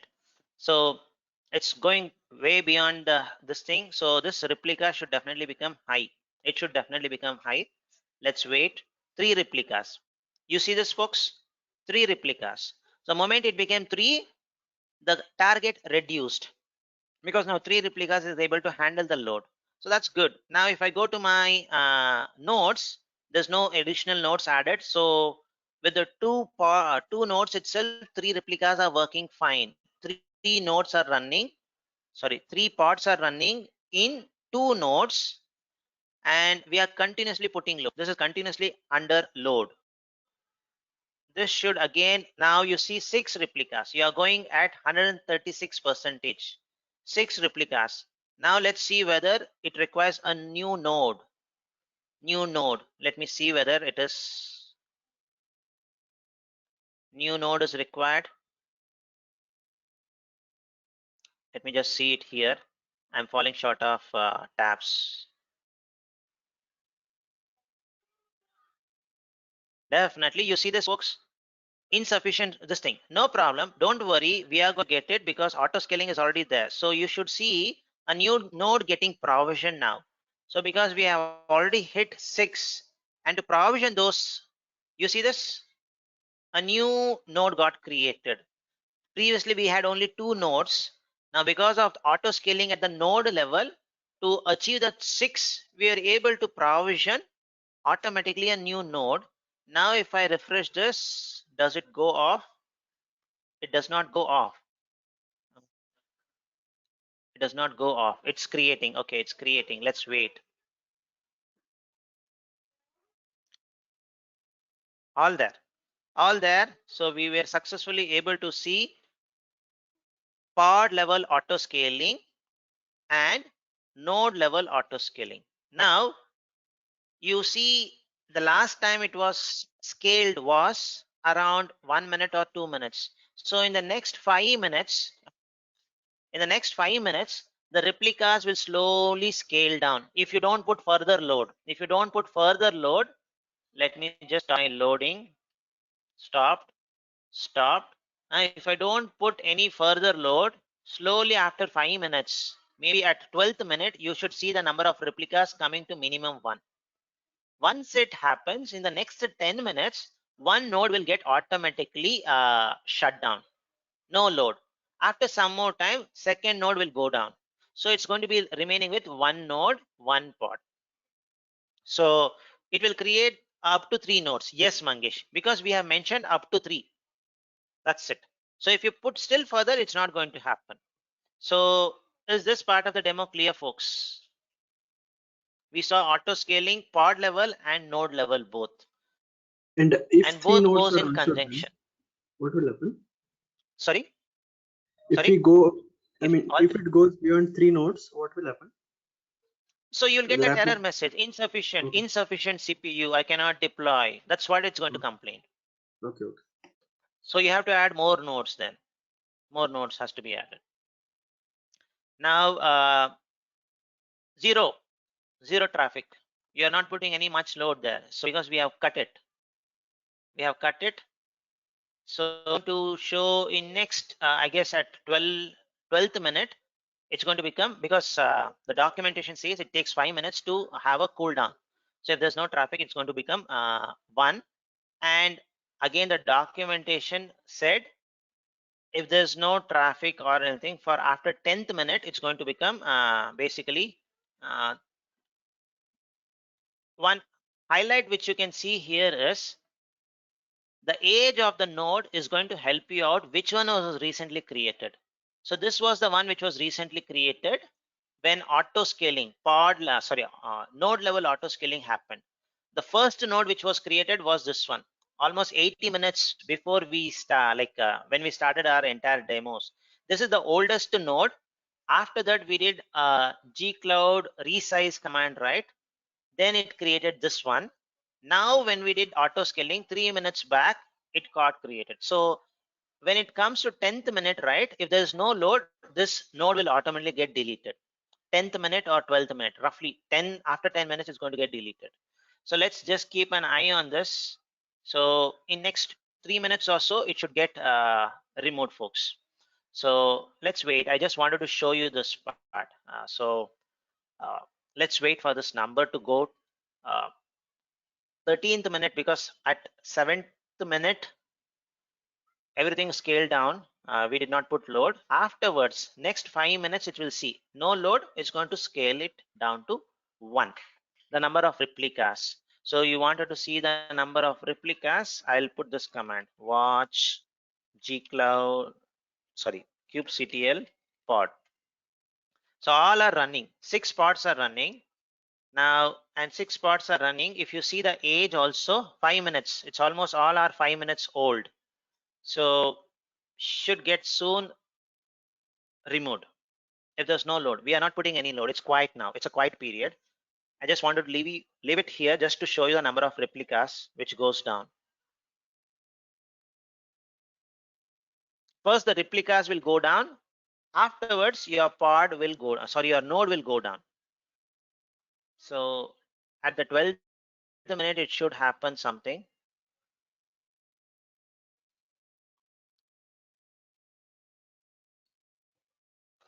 Auto mode I have not explored much, Kumar. So it is just 3 days or 4 days back product. I have not explored it much. But the simple thing is that you don't need to worry about nodes. So you need to only worry about pods. That's an explanation which I understood. So I have not seen it explode, and you will never get that question in the exam because brand new product. So you cannot, and they don't expect you to know that.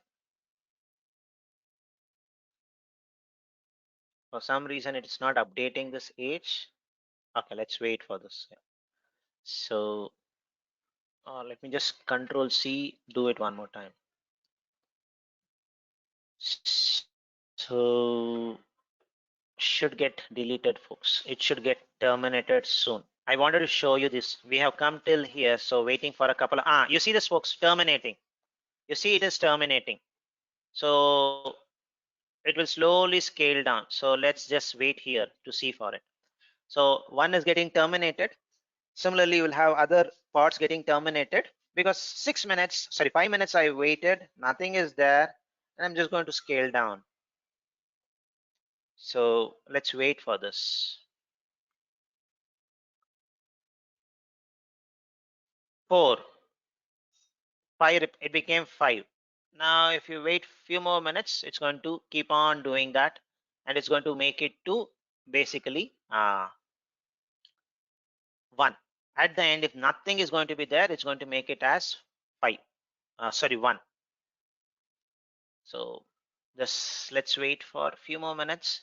And once it fully scales down, you will not have a node. And the node which is not going to be there is the one which is very short. When this comes to 10 or 11, 10 is the actual documentation, but to do all the check internally, all those things, it takes a minute or so there. So by 12th minute or so, this node also will go down. So you'll be only left with 2 more nodes. And after sometimes, I have not seen how long it takes for the second node to go. If you are interested, you can just leave it and see it, but it takes longer time to scale down the second node. The first node goes down after 10 minutes or so. Let me see what has happened. Awesome, folks. You see 1. So no more terminating. This is your pod auto scaling up and scaling down. You saw 5 minutes is what it takes. Now, if we just can wait for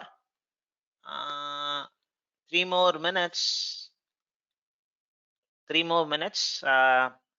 we should be all good to see this. Maybe what we can do is we can take a 10 minutes break, and I'm just going to leave the screen as is, so that if you are interested, look for this and see where when it scales down. Or if you're okay to wait for 2 more minutes, we can just wait and finish it off. Let's just wait. Maybe I would say it's going to be good if we wait for 2 minutes. So where there's a clock ticking and you see that. Any questions by that time, so that instead of having a silence, I can cover it up. There's something which Anil asked about Bootu, a dot Bootu. This is basically for encryption purpose. So when you want to use basically customer supplied encryption key, all those things, we'll talk about that Bootu file in our storage class, Anil. So that's going to be there by default. So as a hidden file, explore it. We'll explore more on our storage class. I'm going to talk explicitly on that. So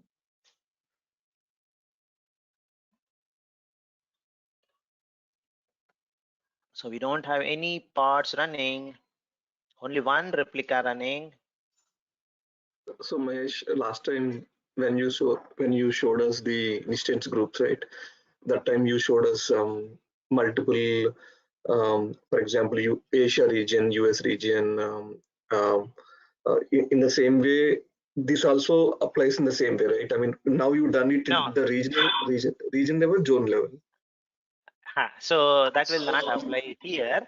So what you create is a zonal Kubernetes cluster, meaning all these nodes are Okay. in one zone. If you make it as a regional one, your Then worker it's the nodes will region. be in, it's going to be a regional, maximum regional only.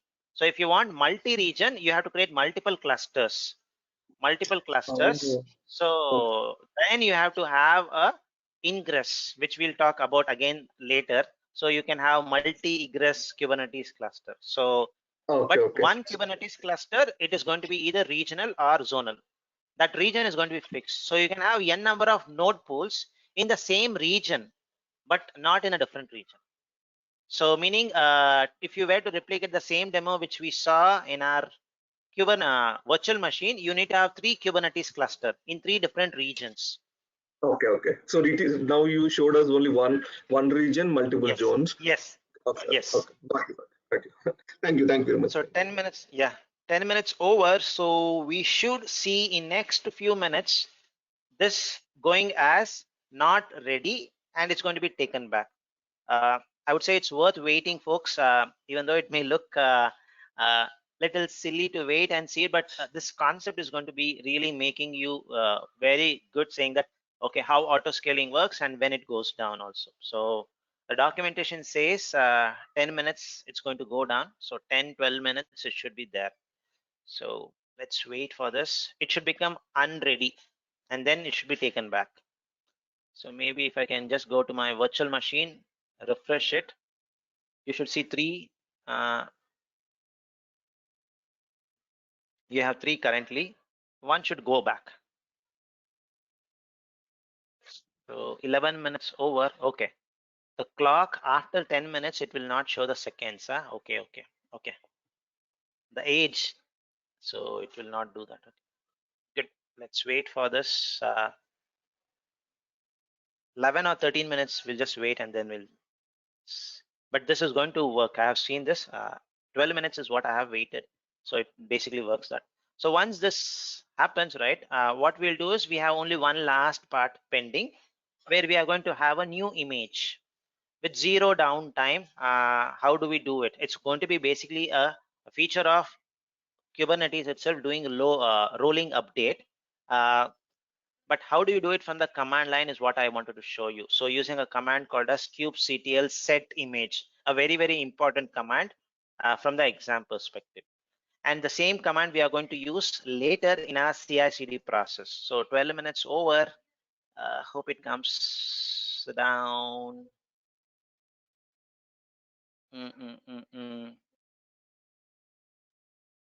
So, So Mesh, 12 minutes. the Okay. command which you use for the ch command, right? Hmm. So, I mean, since it is a regional wise, so it will handle the request from that region only, or I mean, if I access the application from outside that region, it will also handle that request. It will be serving even from the outside region also. The only thing is that you will have a latency. That's it. You will have a Okay. latency because now it's done in Singapore, so it's going to be serving the stuffs much faster for Singapore region. But if you access it from US Central, you will feel latency. So for that, you have to make sure you use multi. So there's a concept called as, if I search for this, multi-cluster, sorry, multi-cluster, multi-ingress Kubernetes. There's a concept like this. So you create multi-cluster ingress, so that you will not have any latency. So you're going to have multiple Kubernetes cluster, and you're going to have an ingress. What is ingress? I'll talk about that later. So with this option, you will be able to achieve for across the globe if you were to do it. Okay. So Okay. yeah. Thank you.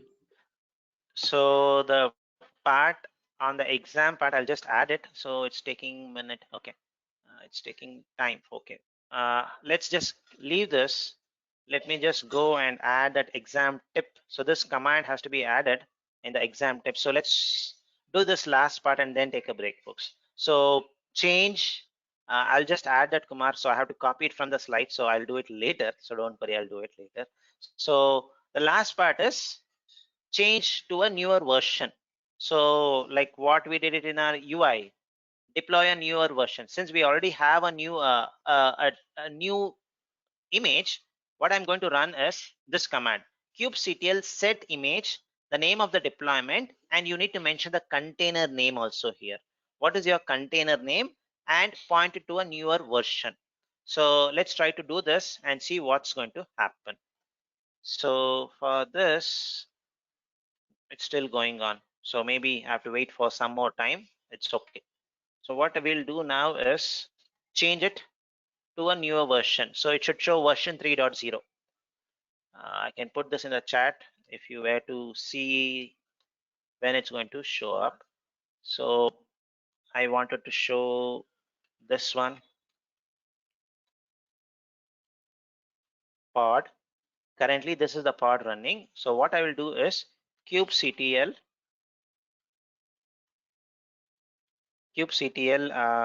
get deployment hello. I don't remember the container name because the command expects a container name to be provided. So I can get my configuration by doing this command.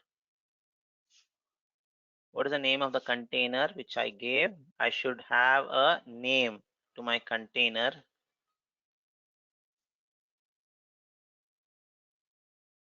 Okay, the name of my container is my app only. So now from 2.1, what I'm going to do is I'm going to make it as 3.0. So how I can do it? In two different styles I can do it. kubectl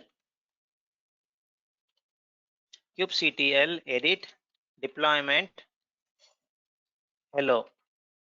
I can do it in this style. Go simply change it. It's going to change it automatically, auto deploy. Otherwise, I'm not going to do it here. The otherwise it is cancelled. The other style which I can do is kubectl set image the deployment slash the name of the deployment which you had, and the container name, my app was my container name, and what was the version which you wanted to do?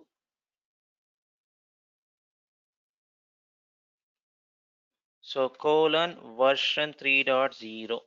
This is what I wanted to do. Basically it should be image name, right?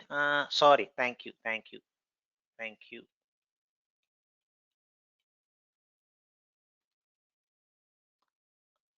What was the command? No. The image name is not required. So you just mention container name equal to. So this is the container name. My app is the container name. So you are changing the value of that. You are changing the value of it, Anil. So what I wrote was correct. I little got confused. So basically change the image of this deployment and what is the specific container name and what's the version you wanted to set it to, basically. So container name and your URL. When I do this right, what's going to happen is the existing pod is going to get terminated and the new one is going to come up. basically. So let me just do this. Hit, come here. You see it's pending, creating. The old one got terminated and the new one is up. So simple. So simple. Now if I just go refresh it, it should show me the stuff. So what we did it in the UI, we saw that even in the command line also. So okay, good. This is something which I wanted to show. You see this, folks? This is not ready. So in next few minutes, this is going to go off. This in the next few minutes is going to go off. It took 18 minutes actually. 10 minutes is what the documentation says, but in 18 minutes, it's taking all the stuffs. In next few minutes, this is going to totally get, it's going to disappear from the screen. This is your node level auto scaling. It can scale up and also scale down. Let's wait for a few more minutes. It has become from ready to not ready state. And what is that node which goes down always first? The one which was created recently. So the one which was there almost for 101 minute, 4 minutes is still there. 41 minutes, it's still there. The one which was recently created, it's going to go off. So let's wait for this to go off. So if next few minutes, it should go off. Meaning if I go to my virtual machine and refresh this, there should be, you see this, folks? The instances get stopped. Once it gets fully stopped, you should not have any entry there. Gone. It's gone. So this is your node level scaling stuff. And we have a newer version running. That's it. So is this part clear, folks? I just wanted to show you the complete stuff uh, with scaling up and down both, because I've not seen many courses doing this. So I just wanted to show you this entire stuff. So where you have a better understanding of how auto scaling works. Most of the people show MIG auto scaling. They don't show Kubernetes auto scaling very well. I have seen even in some official courses, I don't see that, but just thought of sharing it with you with this part. So if it's clear, what we'll do is one part of the demo, we have finished it. Everything using command line, but this is not the best option. The best option is using something called as declarative configuration. We are going to see that part. That's going to be the ultimate one. Going forward, you should always use that. I'll show you that. Again, the same concept using a different approach. So, but before that, let's take a 10 minutes break. Once we come back, we will look into a small question, answer it, then go into that declarative option. Okay, so let me stop my recording. This conference will now be recorded. So before the break, we saw how the imperative configuration works, and we did the entire stuff which we did in UI in the command line. So now we will just have a small question, answer it, and then go to the next part, which is the declarative approach. Before that, there's one question from Deepak. When will you be doing networking? Do you have any past videos? Been waiting for a while. So networking is our fifth module, Deepak. So we are in the module 3. So once we finish module 3, 4, networking is going to be coming. So if you are interested in a specific part of the video, let me know. Just drop me a direct message which part. I'll see if I have anything. I'll just cut that and share it with you. That specific concept. What specific concept if you're looking in, or if it's networking in general, let me know. So drop me a direct message. I'll let you know. But we are going to cover it in our module, fifth module. So it's going to take some time for us to come to that. We are still in our module 3. So now, hope that answers your question. Now a small question, folks. A small question because it's been a while we did not discuss any question. So there's a question, and I'm going to give you 3 minutes, slightly a complex question. So I'm going to start my timer, 3 minutes. Check it out, and please change your mode to only me, Mahesh, or to the presenter, so that only I see your response. Let's give everybody a chance to give their response.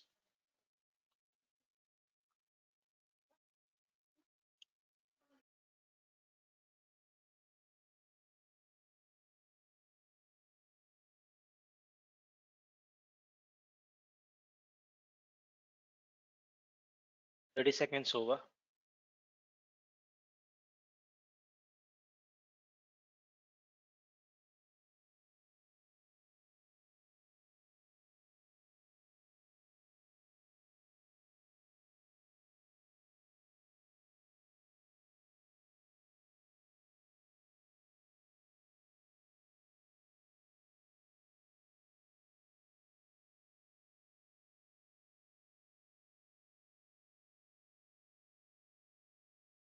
1 minute over, folks. No response.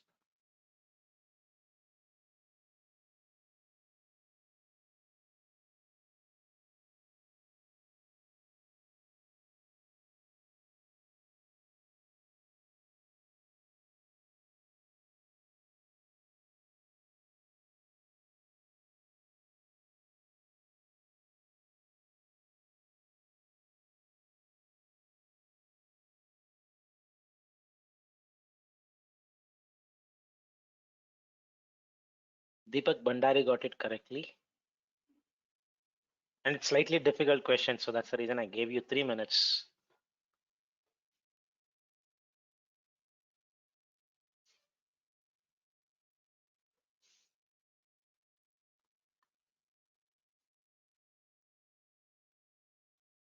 We have done this, folks, today itself.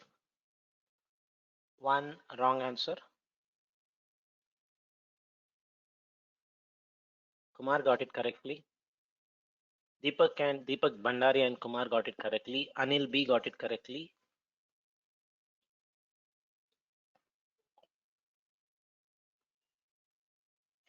Last 30 seconds, folks. 3 minutes is the max which we can give.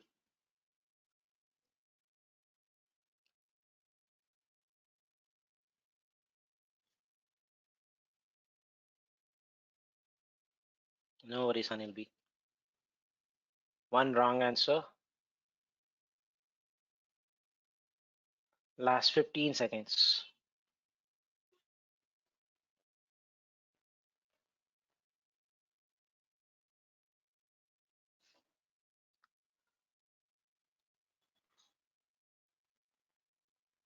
All right, time up. So only 3 of you gave it correctly. Deepak Bhandari, Kumar, and Anil B. Let's go to the explanation. So let's make it clear so that it's going to be helpful. So you want to enable your running Kubernetes cluster to scale as demand for your application changes. So basically they are talking about auto scaling. So as it goes, it should be basically you should scale is what they are asking. What should you do? Simple auto scaling question in simple stuff. So add additional node to your Kubernetes cluster engine using the following command. So this is going to resize it. So this is going to have a fixed number 10, which is more traditional. This is manual scaling, as Anil B mentioned. So it's a manual scaling, can definitely fulfill, but it is not on demand. It's fixed. Even if there's no load, 10 virtual machine, 10 worker nodes are going to be there. So it is not an efficient way. So A gets ruled out. So A gets ruled out. Option B, add a tag to the instance in the cluster using the command. So gcloud compute instances. Now, whenever we are talking about Kubernetes, and if there's any command related questions like this, and if it is that to gcloud compute, I'm not going to even look into it because I cannot do anything with gcloud compute because it's abstracted. The virtual machines are abstracted from Kubernetes. So you should never touch the backend system, instance group, all those things. You should never ever touch it. So anything on this, I'm going to totally discard it. And also for your information, such a command does not exist. Okay, even if you don't know it, but the concept is going to help you out that I'm not going to directly modify any virtual machine stuff using my Kubernetes stuff for my Kubernetes. So B gets ruled out because of that. Update your existing Kubernetes cluster with the following command: gcloud container clusters update, name of the cluster, enable auto scaling, minimum is this, maximum is this, and for which node pool. Zone is not mentioned, assuming the zone is something set in the command. So this command is going to help us, right? If I'm not wrong, this should have supported us to do this auto scaling. So minimum is 1. If it scales up, you're going to have more nodes, maximum 10. And assuming you have turned on HPA, the pods can easily scale up and down. So C is something exactly which we did in our demonstration. And the whole reason for doing this demonstration was to explain this question only. I could have just stated this is the command, but I wanted to have a story there and you understood that story. Is my understanding. So I was expecting everybody to answer it, but only 3 of you answered it. That's fine. So at least now C looks more appealing is what I would say compared to A and B. B totally not possible. A is more manual and it's going to be very cost. It's going to be expensive solution because always 10 nodes are going to be running. So which is not I want because it's on demand. The word on demand is the most important highlight here. The options D, create a new Kubernetes cluster with the following command, where you can create a Kubernetes cluster with a specific node pool turned on for auto scaling. This is also a possible option, but this is on an existing cluster, right? So meaning I have to migrate my load to this one, which is not a good option, right? So D, A, C, all are possible options, but the best one, if I would ask, in the same existing cluster, I have to do means C is going to be a good choice. So D is going to be possible, but you have to move your workload from that cluster to this cluster. So you have to have that. So okay. So answer is C. Okay. So answer is C. Hope the explanation is clear, folks. And we did this demo. We know this command exists. We know this command exists. So that's the stuff which I wanted to share. Now, the most interesting and the best way to work in Kubernetes is using something called as declarative configurations. So what do you mean by declarative configurations? You are going to mention everything. Say this is my desired state, get me that, that's it. So you're not going to send any commands where kubectl create service, create deployment, because those commands you can lose easily. But when it comes to declarative configuration, everything is in a YAML format. You can keep this YAML files in a source repository like GitHub, Bitbucket. Google also has its own repository so that all the changes are tracked. And if you were to change it, you can just have an updated version and you can update it. And it's going to be everything is declarative. I want 3 replicas. Get me that. I don't know how you are going to do it, but get me that. So that's going to be the declarative approach. And this is the best way to work in Kubernetes. Now, how do I do it? No worries, Vivek. So if you have understood that it is C is the answer, no problem. So you got confused with Mangesh and Mahesh. So no problem. So uh, this is the approach which we are going to take, the best way. Now I could have directly come to this. You can use different approaches based on a scenario. For example, if you are learning, use GUI to some extent. Now, if you have become an expert in Kubernetes, imperative configuration is going to be something quick, you can do it. But if you want to track everything, keep a track of what's going to happen, what's the change which you're doing, declarative approach is always the configuration is the best approach. And the command is only one command which you need to remember. Simple. Kubectl apply -f.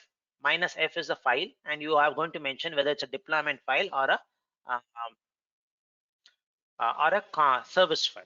That's it. So let's try to do this. So now what I will do is I'll keep the same cluster, folks. So this is also command line only, but the way you're going to deploy your workload, all those things is going to be slightly different.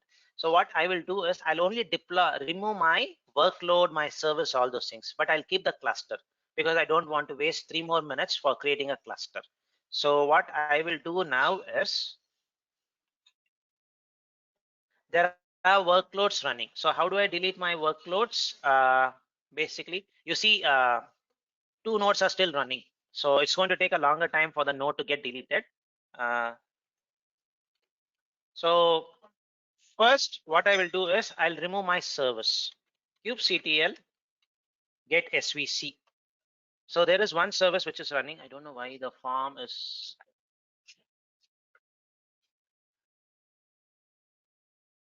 Okay. This is going to be good. So uh, I'll just remove the service. How do I remove it? Now, by this time, you should have got a small hint how to remove it. Any thoughts, folks? How do you want to try removing this? Remove this service. Any thoughts? Just a guess. It's going to be kubectl. Everybody knows. It's going to be kubectl. Delete. That's it. Stop will not work. That was a good thing. So there's no stop and start here. Delete. So delete. What is that? Delete svc. And what is the name of the service? Done.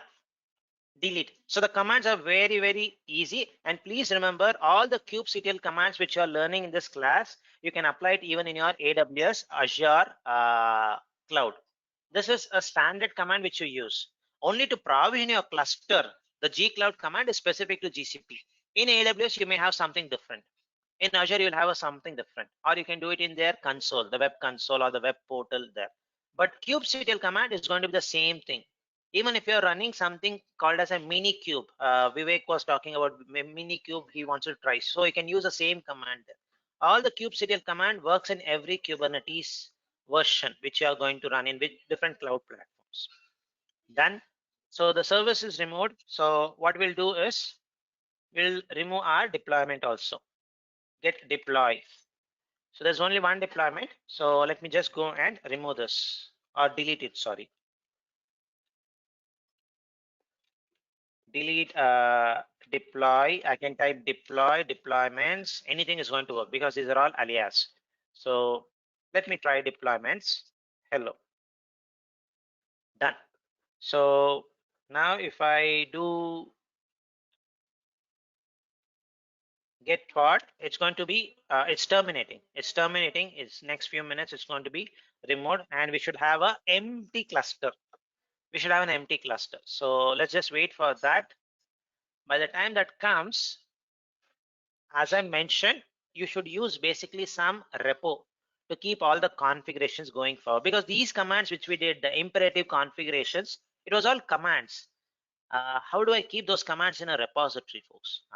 I can just copy it and keep it, but versioning of those stuffs is not going to work. But what we are going to do is a declarative approach where you will have a configuration created and you can keep that in a version control system. In GCP, you have a version control system called as cloud source repository, like your private Git.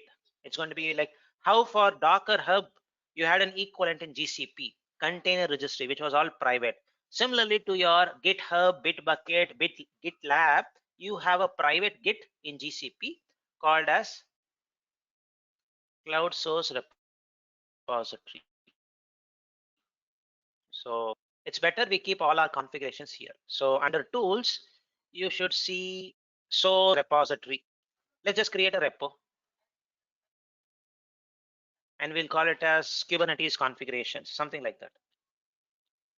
Currently, I don't have any repository. I'm just going to create a repository. Create it. Have this name as GKE configs, GKE configurations. Configurations, which project? Batch 6, create it. I've created a repository, a source repository, where I can keep all my configurations. So it's going to be tracked, versioned, all those things. And this declarative approach and configuration option goes hand in hand. Usually when you create a repository, you can clone it and you can update all those things. You can do it. So let me clone it. There are different ways of cloning it using SSH authentication, which is going to be a little tricky for me to do it.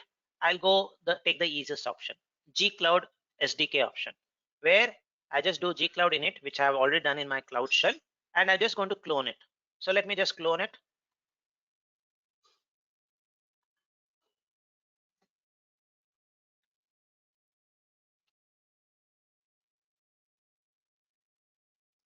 So I don't have anything here.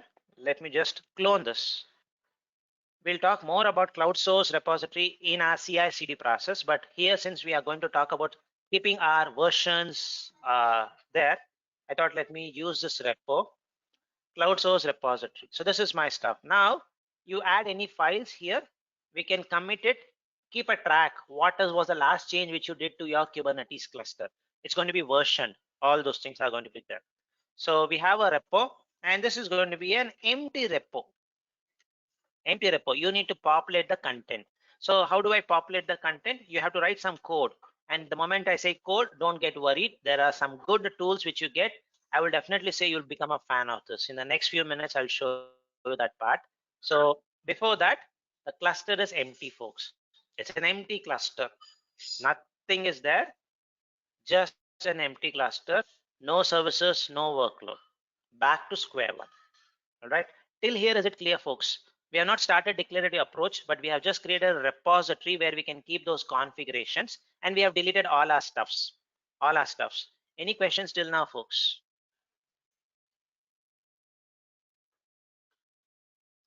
All right. I'll take silence for my advantage.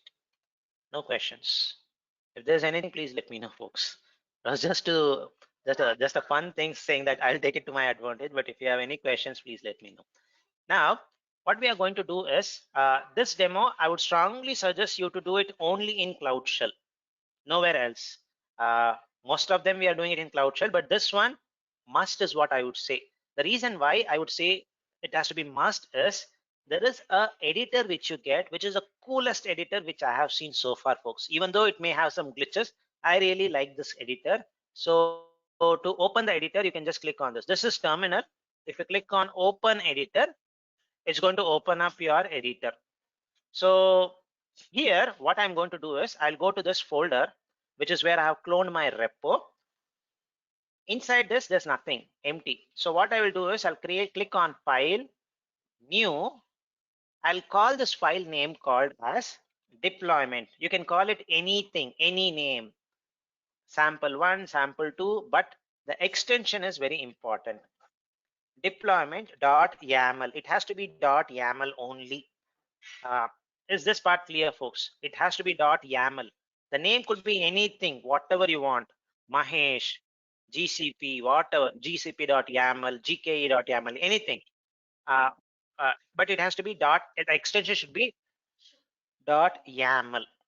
Okay, so let's just type okay. That's it. Where do you get the code? You don't need to worry. You don't need to copy paste from some source or from my cheat sheet or anything.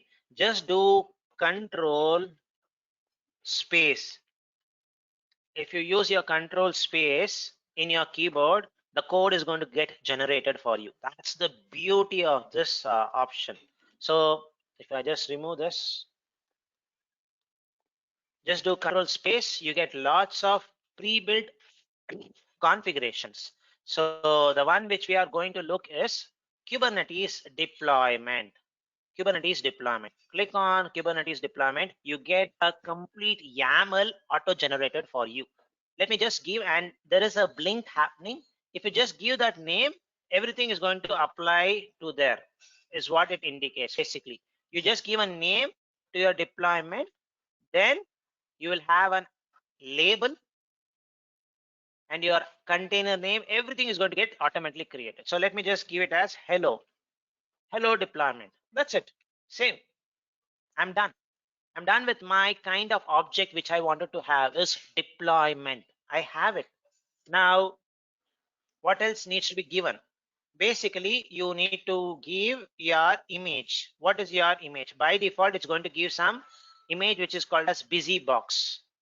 We wanted to use our image. So I'm going to go to my GCR, copy this, go back, remove this entry, add this version to version 2.1. Done.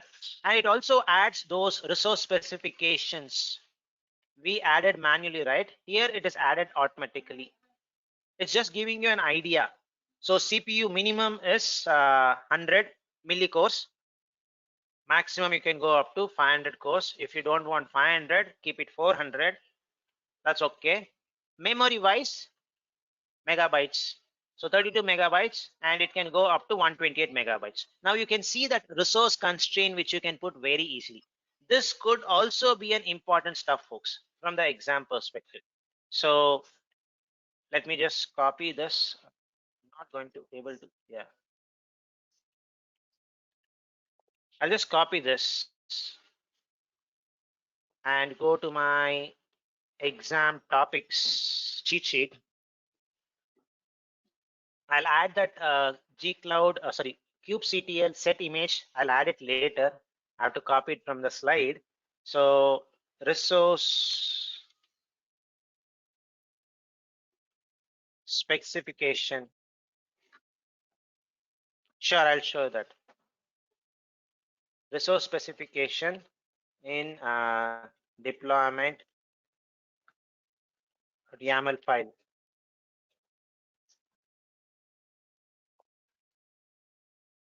It's very important. So this is very important. You can give whatever you want. It's going to be usually in millicores and this thing. Now, as per Mangesh's requirement, he wanted to know how we this YAML file. Let me just delete this. So if I just go to a folder which we have just cloned from our repo, I'm going to click on new. Give a name. Any name is fine, but .yaml is important. .yaml. So once you do that, do control space. You'll get lots of options, lots of configuration options, pre-built. The one which I'm going to choose is deployment. If I do that, it's going to show me all my configurations for having a kind of object which is deployment. So just give a name to your deployment. Hello-deployment. That's it. Now give your image which you wanted to use, because they give a pre-built image which is BusyBox, a lightweight testing option. We don't want this, so I wanted this.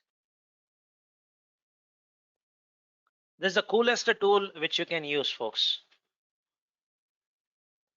I'm sure there are a few, but I have not explored it. But this I felt was really helpful. So that's it. So you have mentioned a kind of deployment. Then what is the image you want to serve?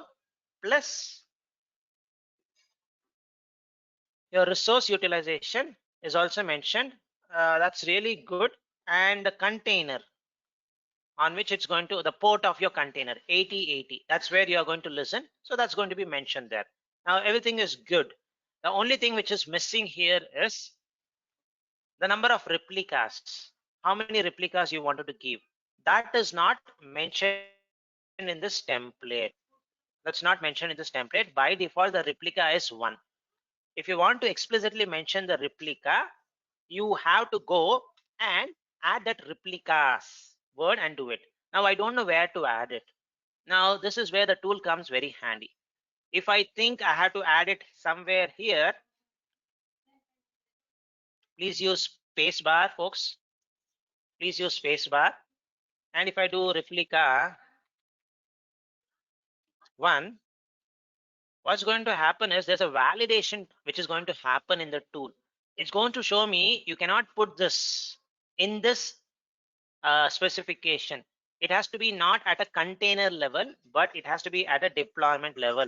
So it gives me that validation check. So I don't need to go and run and get an error. So if I just do, okay, it's not doing undo. So I cannot put it in wherever the place I want. So there are some specifications you have to put it there only. Here, if I put, it's not going to work. Now, where should I put it? You need to look into the documentation for that. It has to be part of your, it should be 1 minute.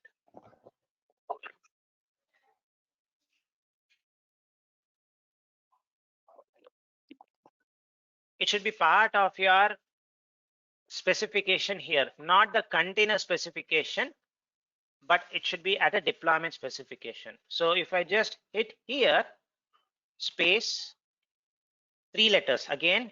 Now, when I just do this, do space, right? It's already giving me these options. These are the options which you can have. What I want is replica, auto suggestion. By default, it's 1. You just mentioned that. That's it. So simple, right?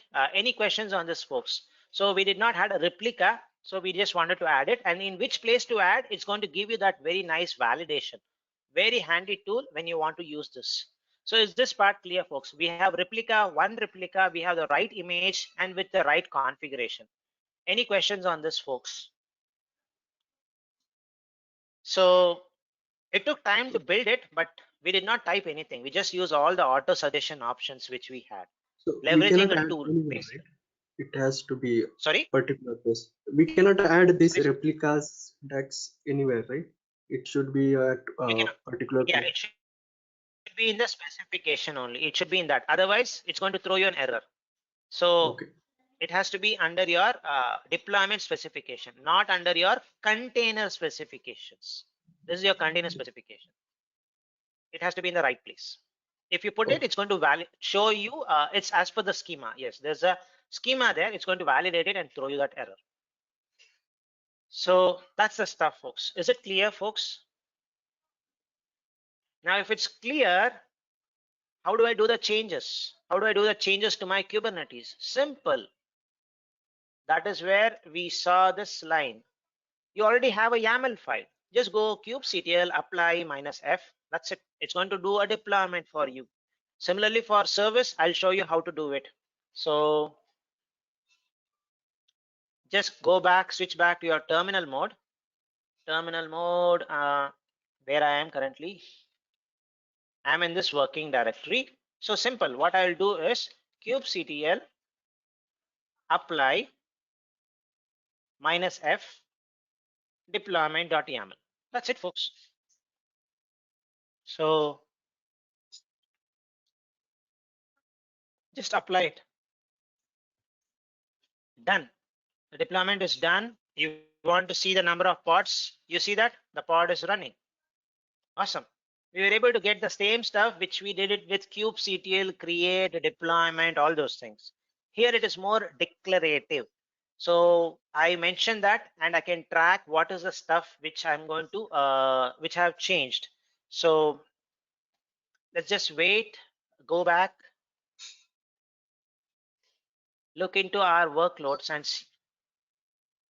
So it is there, it is deployed. Now, without doing any further changes to your YAML file, if you still try to run it one more time, it's not going to say anything.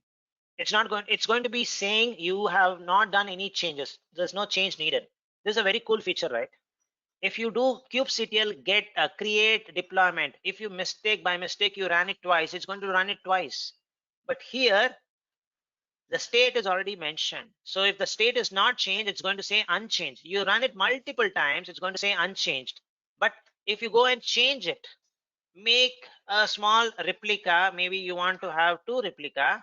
Now there's a change in the state. You go and run it. I'm going to have a new change, which is basically creating a new pod. So easy. That stuffs are going to be tracked easily for me. So if I do it one more time, even by a mistake, it's not going to show me anything. So it's unchanged. This is the beauty of declarative configuration, folks. So hope this is making sense. The most coolest feature in your Kubernetes, and this is the best way to do something in Kubernetes. Now, as usual, you have a deployment. Now, how do I expose it? So you have to expose it to the outside world, right?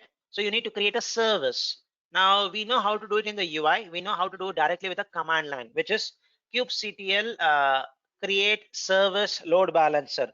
But how do we do it via a declarative configuration? Simple. Go open your editor. Open your editor. So let me make sure I'm in this right folder. Yes, click on this folder, file. Let me give a name like service.yaml. YAML is very important. Service.yaml. There's a file. Do control space. It's going to give me some suggestions. The one which is interested for, but the one which is interest for me is Kubernetes services. Same style. Everything is going to come automatically for you. Now let me just use the same name, hello.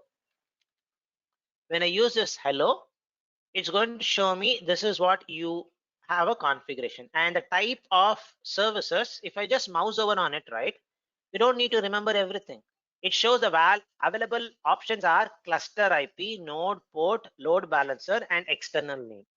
Cluster IP is the default. So if you don't mention it also, defaults to cluster IP.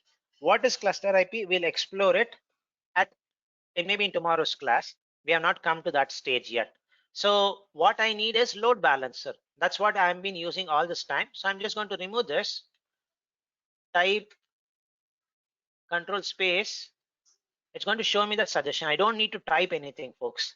load balancer came up. And this is an important one. When you are exposing something, what deployment you are exposing, so that connect has to be there. So if you see here in our deployment, we mentioned the label, it is hello. So by that label, it's going to know the service which I'm going to expose is this container image, or this pod is what I'm going to expose it. This label is going to play a major role. So label selector. So in your service, you are going to mention the same label, hello. Now you want to expose it.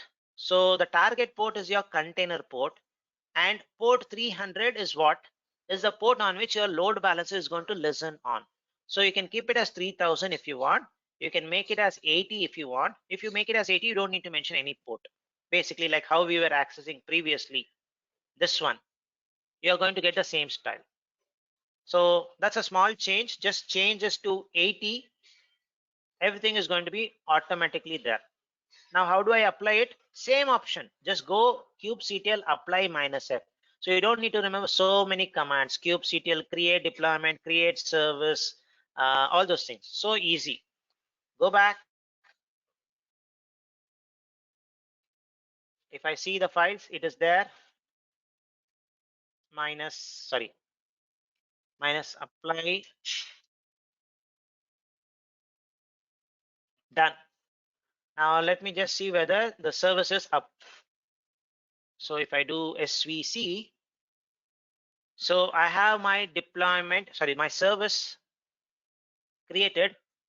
Let's just wait for a couple of minutes to have an external IP address. So easy, right, folks? So for learning those commands, it took long time for us. Now in 10 minutes, we have a deployment, we have a service, everything is there. So easy, right? I'm really a fan of this one. So easy. You don't need to remember everything, and that with this editor, it becomes so easy for you to do it.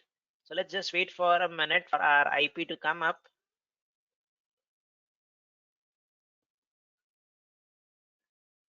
Okay, we have an IP, a new IP address without meet. Okay, I have to do Control C because in a watch mode I cannot copy it. That's what I see it.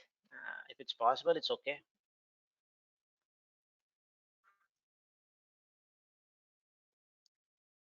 Done. So just check it, folks, whether it is working.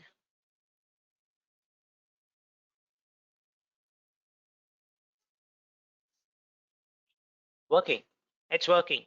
Now, what we wanted to do was something like this only, right? So if I just go a couple of slides back.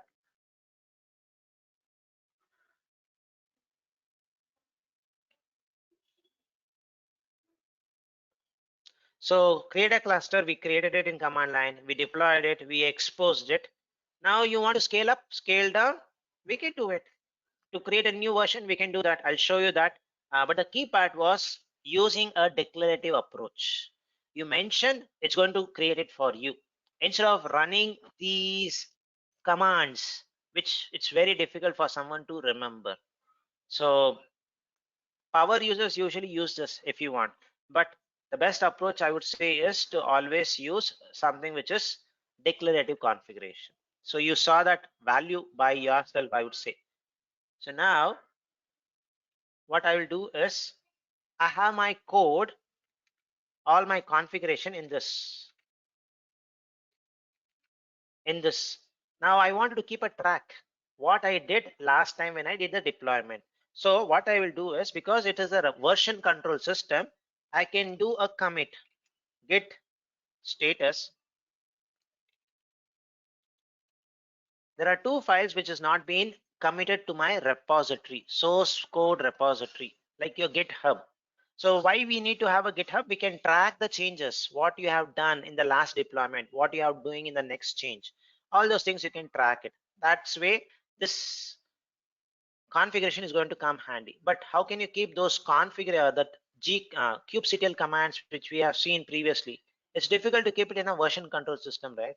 What change you did, nothing, you can track it. But here I can track it very easily. So How do I commit my changes? Git deployment service. These are the files. Please add it to the repo. So then commit it. I'll just call it as first commit. And if you don't understand the Git commands, no worries, folks. This is going to be done usually by operation people. So if you come from the Git background, like you work on scripts, you keep the script in a source control, this is going to be handy. I would recommend you to use this. It's going to be only 3 commands. So not a big deal mastering it. Add your files, commit it. Once it is committed, do a git push. That's it. The data is, the 2 files are pushed. Now I have a configuration and I can also know what is the tracking. I can do the tracking. So if I just go refresh this page, I will have this file committed by Mahesh at so and so time. And what is the configurations which you have? So 2 replicas, this is the version, this is the configuration. Service wise, I have these things. Now there's a requirement which comes. Can we have a newer version deployed, which is 3.0? Good. What you can do basically, when we learn CI/CD process, the person only comes and edits the file in the source code. That's it. Automatically, it can be deployed in your Kubernetes cluster. That kind of possibilities are possible easily using continuous integration and deployment. We will do something similar in our module 7 at a later point of time. Now, since we don't have set up CI/CD process, what I'm going to do is manually go and change it and do it. So I can edit it here. Let me just edit it here. Can I edit it?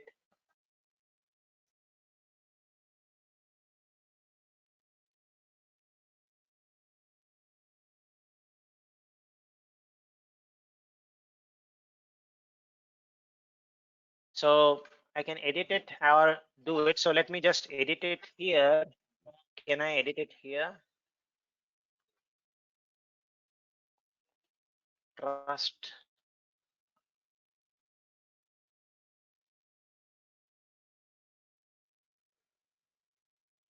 I never thought I can edit it like this. Oh, it's going to clone and okay. So let me just zoom this a bit. So now I wanted to do this change.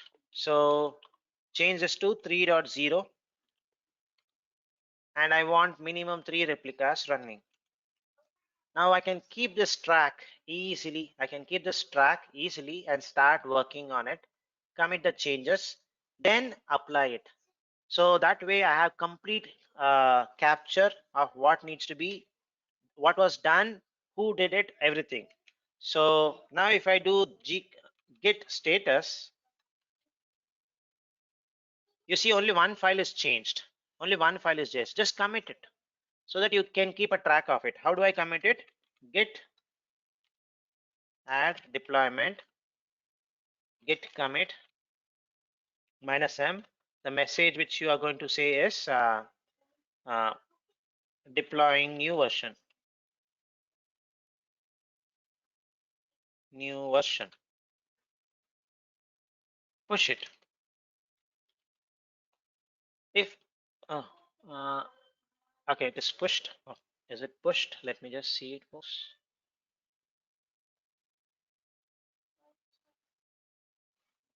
No, it is not pushed.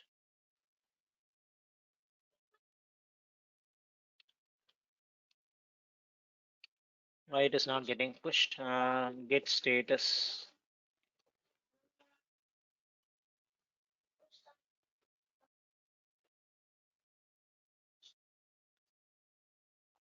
Okay, let me check why it is not getting pushed. But I have my changes. I have my changes. You want to apply it? What's going to be the command to apply this change, folks? So the command is going to be the same thing.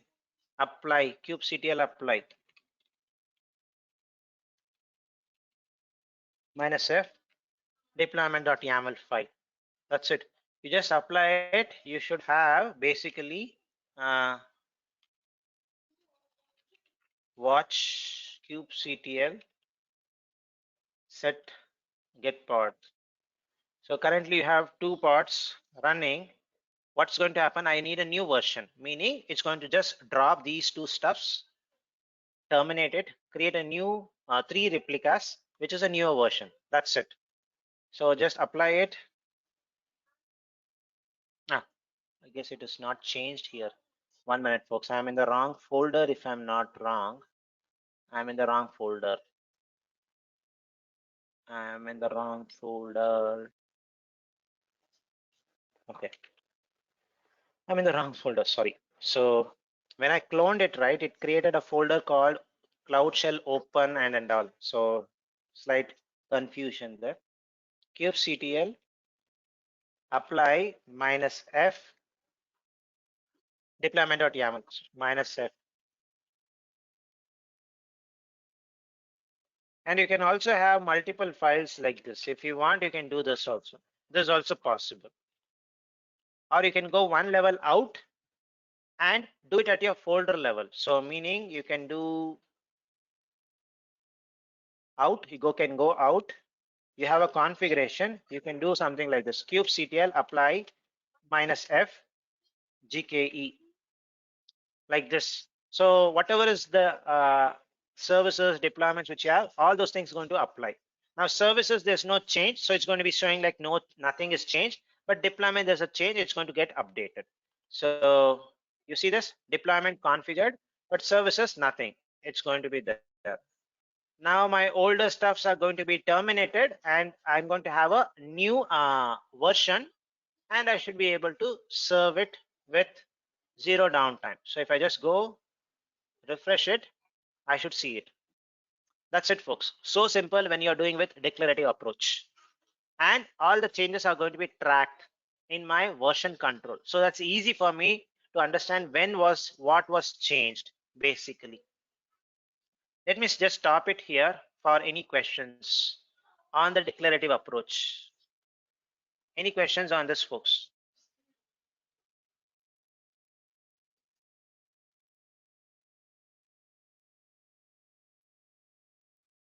Folks need a response. Which is widely used? Declarative. Commit, I'll show you that part. So I'll show you that part. Declarative is the one which is used extensively. I'll just show you the commit part, why something went wrong there. I was also not sure what went wrong there, but let me just see this. It should have shown me the details here. Let me just go back and see, have I committed it? The commit has not even come. The second commit which we did, it did not come up. Let me just see that part. What went wrong? What went wrong? Let me just check it out.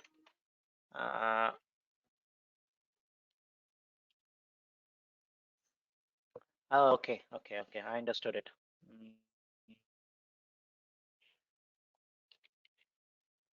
So the path was this one, folks. Okay, this was the path. So I should have committed the changes here. So if I just slightly zoom this, I'm not able to zoom this. So if I do git, the sequence of steps. So okay, let me show you the sequence of steps. So if I do git status, it's going to show me what has been changed. Is there any change which you have done, basically? So where is my change, folks? Let me just close this. Let me show you the sequence.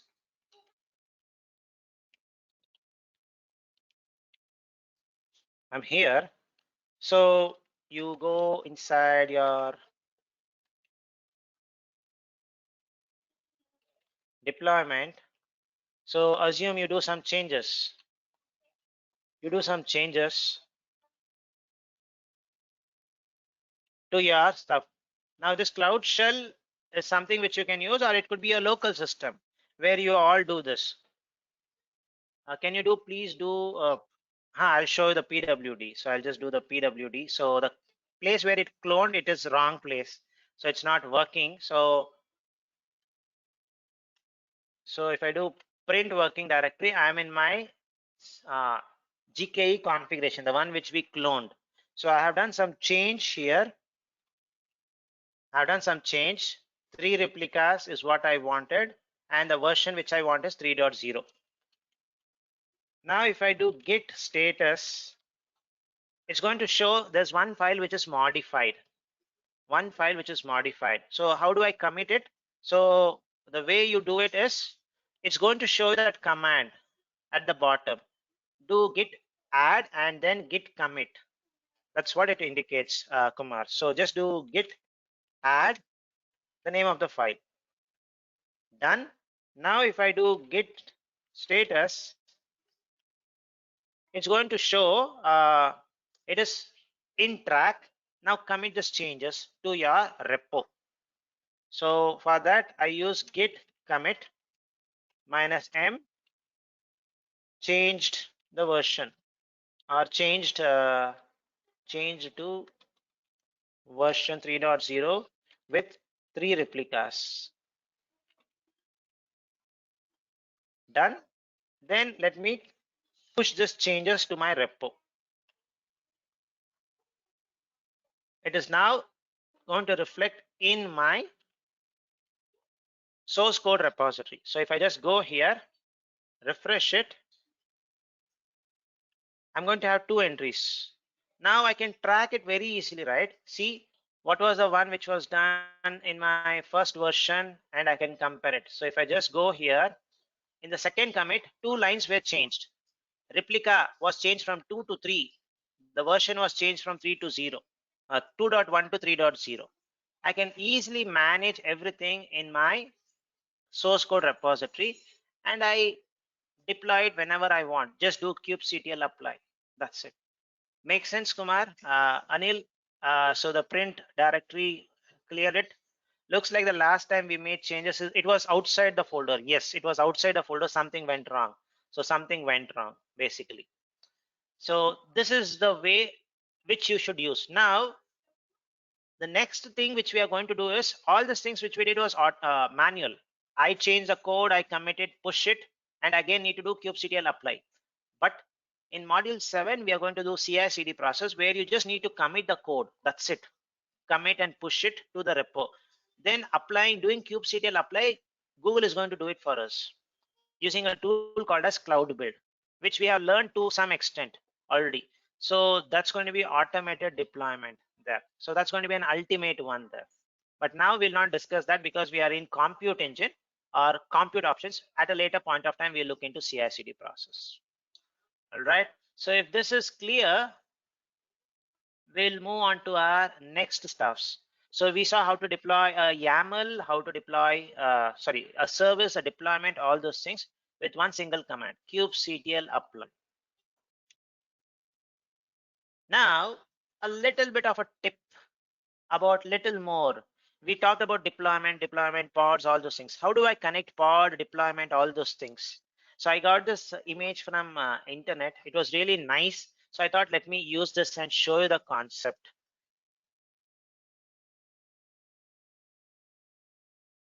So all these times which we were doing was, the whole aim was, we have a container, we need to just deploy it.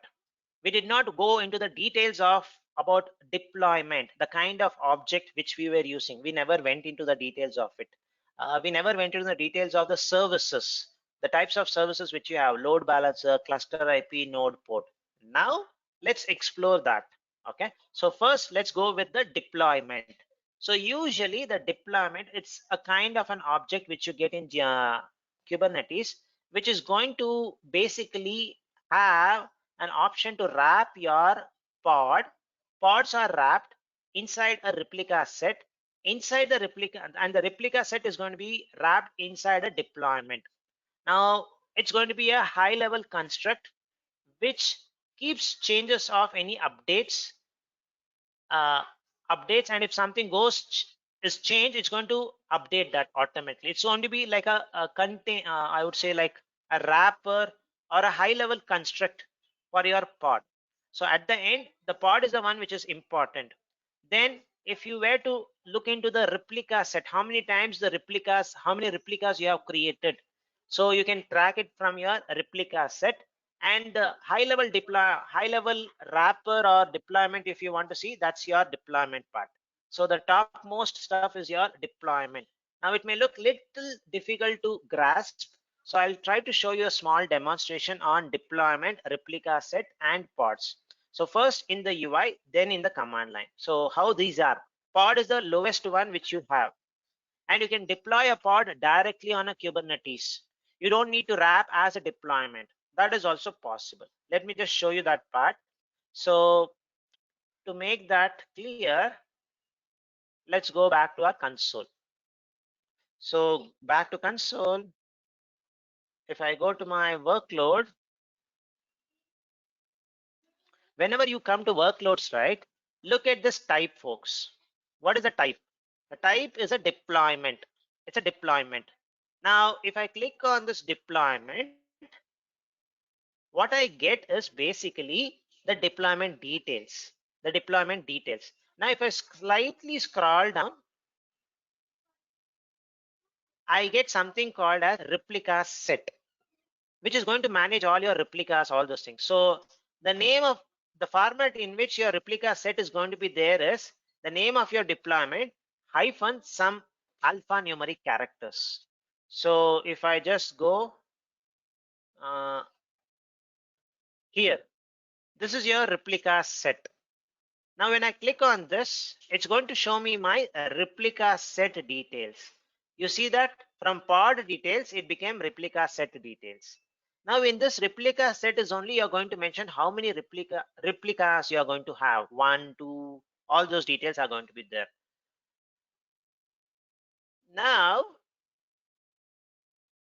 if you go inside the replica set is where you are going to see your pods, the individual pods. So if I click on one of this pod, it's going to now show me the pod details. It's going to show me the pod details. So this is how the navigation goes: deployment, replica set, and a pod. This is how it goes. Now, what is going to be in pod? What is the configuration which is going to be there in pod? You can look into your YAML. You can look into your YAML. This is becoming a little difficult. Let me just show you the stuff. There's lots of auto-generated stuffs here. I would suggest, let me use my console or terminal. This is little difficult to show. Uh, Connect back.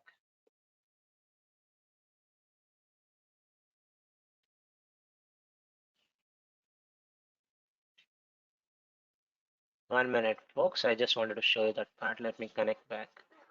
What happened?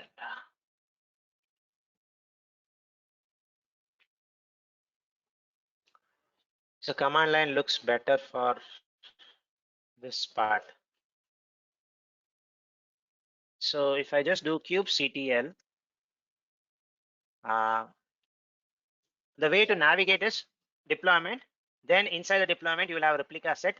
Inside the replica set is going to be your pod.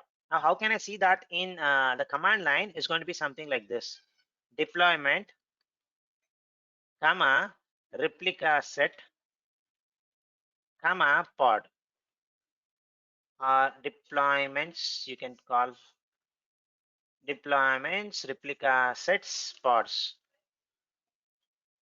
Now you look at the pattern, folks. You'll get it very easily. So you have a deployment, then you have a replica set. There is two replica set because we have created two versions from 2.1 to 2.3. So if you want to revert back also, you can easily revert back with your replica set. So currently there is no pods running. You have a second version of your replica set where 3 pods are running, or 3 replicas. Then look at this one, ID. It is your same ID with some suffix, and these are your pods. Now you can see that how the hierarchy flows: deployment, replica set, or RS usually in short, then your pods. If I do this style, PO fully in the short form, RS is going to again show me the stuff there.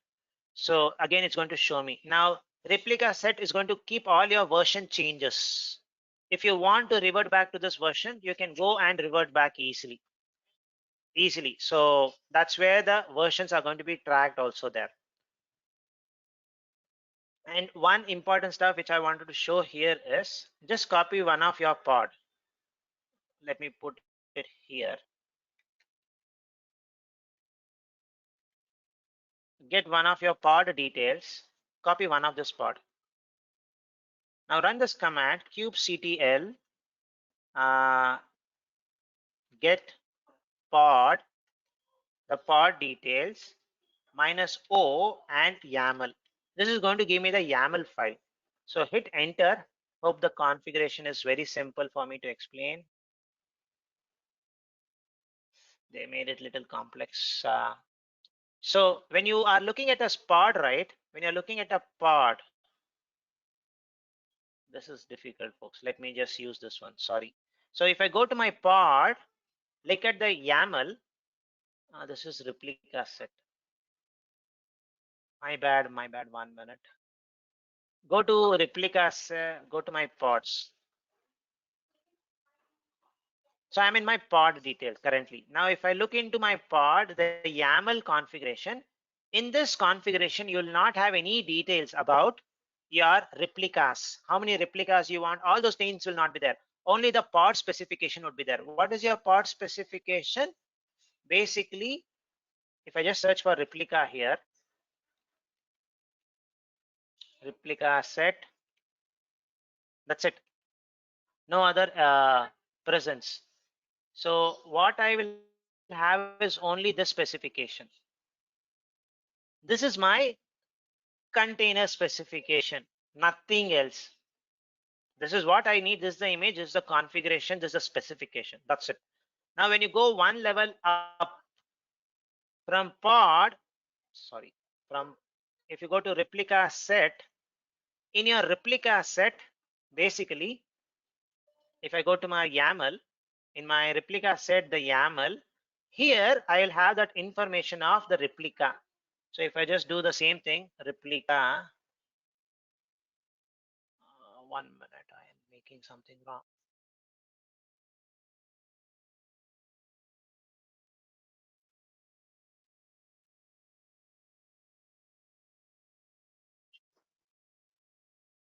So replicas,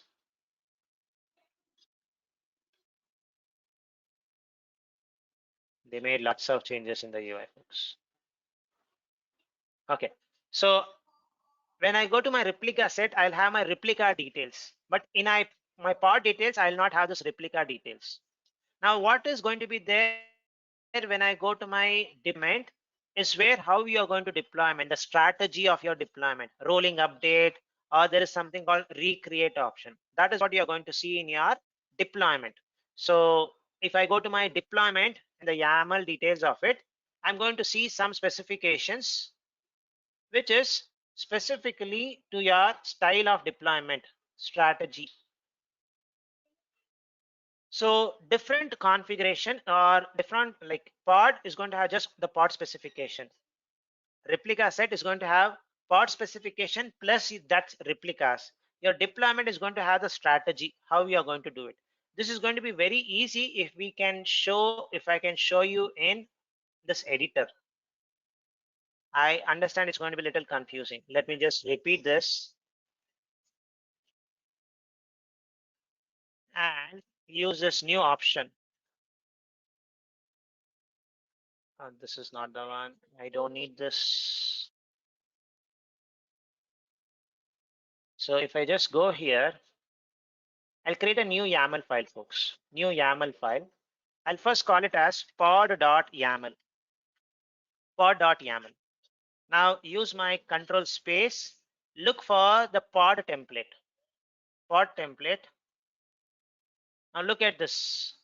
Do you have any configuration details about your replicas? You'll not have it. You'll not have it. And even if you try to put it, it's not going to work So if I just put it here, because there's a validation, replicas, it's going to throw me that error. So you will not have any replica details in your pod configuration. That's first thing. Now if I create a replica set rs.yaml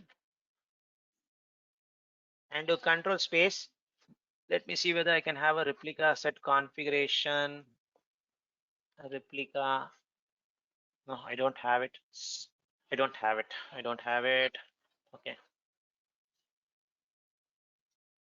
But I can just do deployment. In deployment, when you will have the strategy. So let me just do this.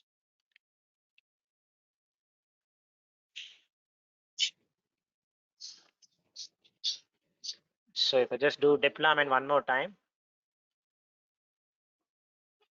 So in my deployment, I can have few specifications. I can have few specifications like the strategy. What's your deployment strategy?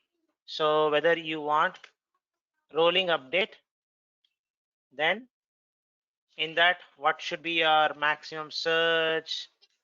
What is maximum surge? I'll talk about it. Maximum availability, all those things. So I can have this kind of a strategy. So in my deployment, I will have this. In my deployment, I'll have this configuration. It's going to be valid. Then in my replica set, I can have replica details.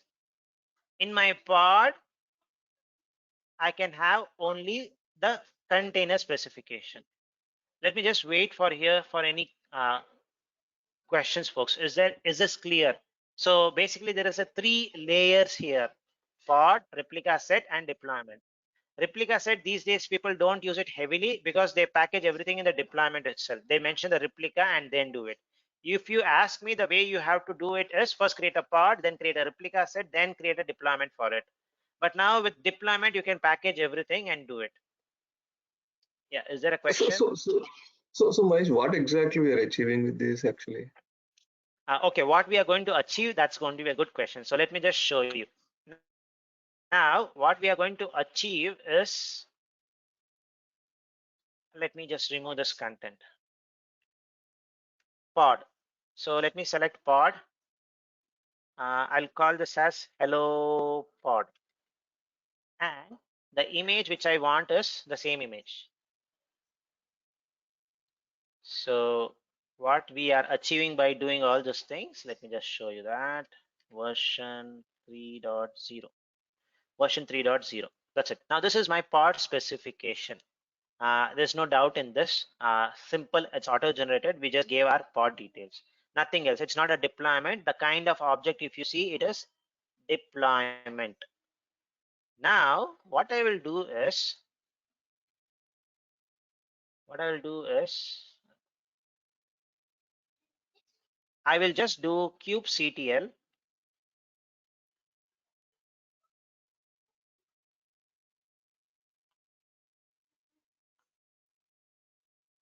I'll just do kubectl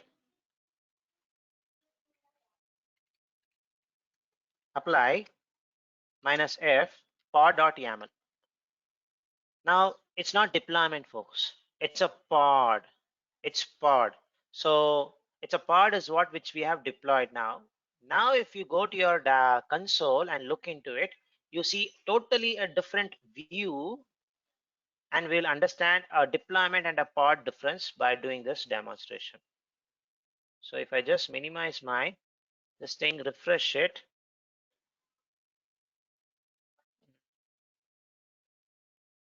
Okay, I cannot schedule it because of insufficient stuff. Now what I will do is, there are 3 replicas already, so I'm just going to make it as 2 and give some space for me to run this. So if I do vi deployment.yaml, so I make it back to 1. I do kubectl apply -f, done. Now I should be able to deploy this. Let's just wait. It should get, it has now enough compute option resource. It should get provision.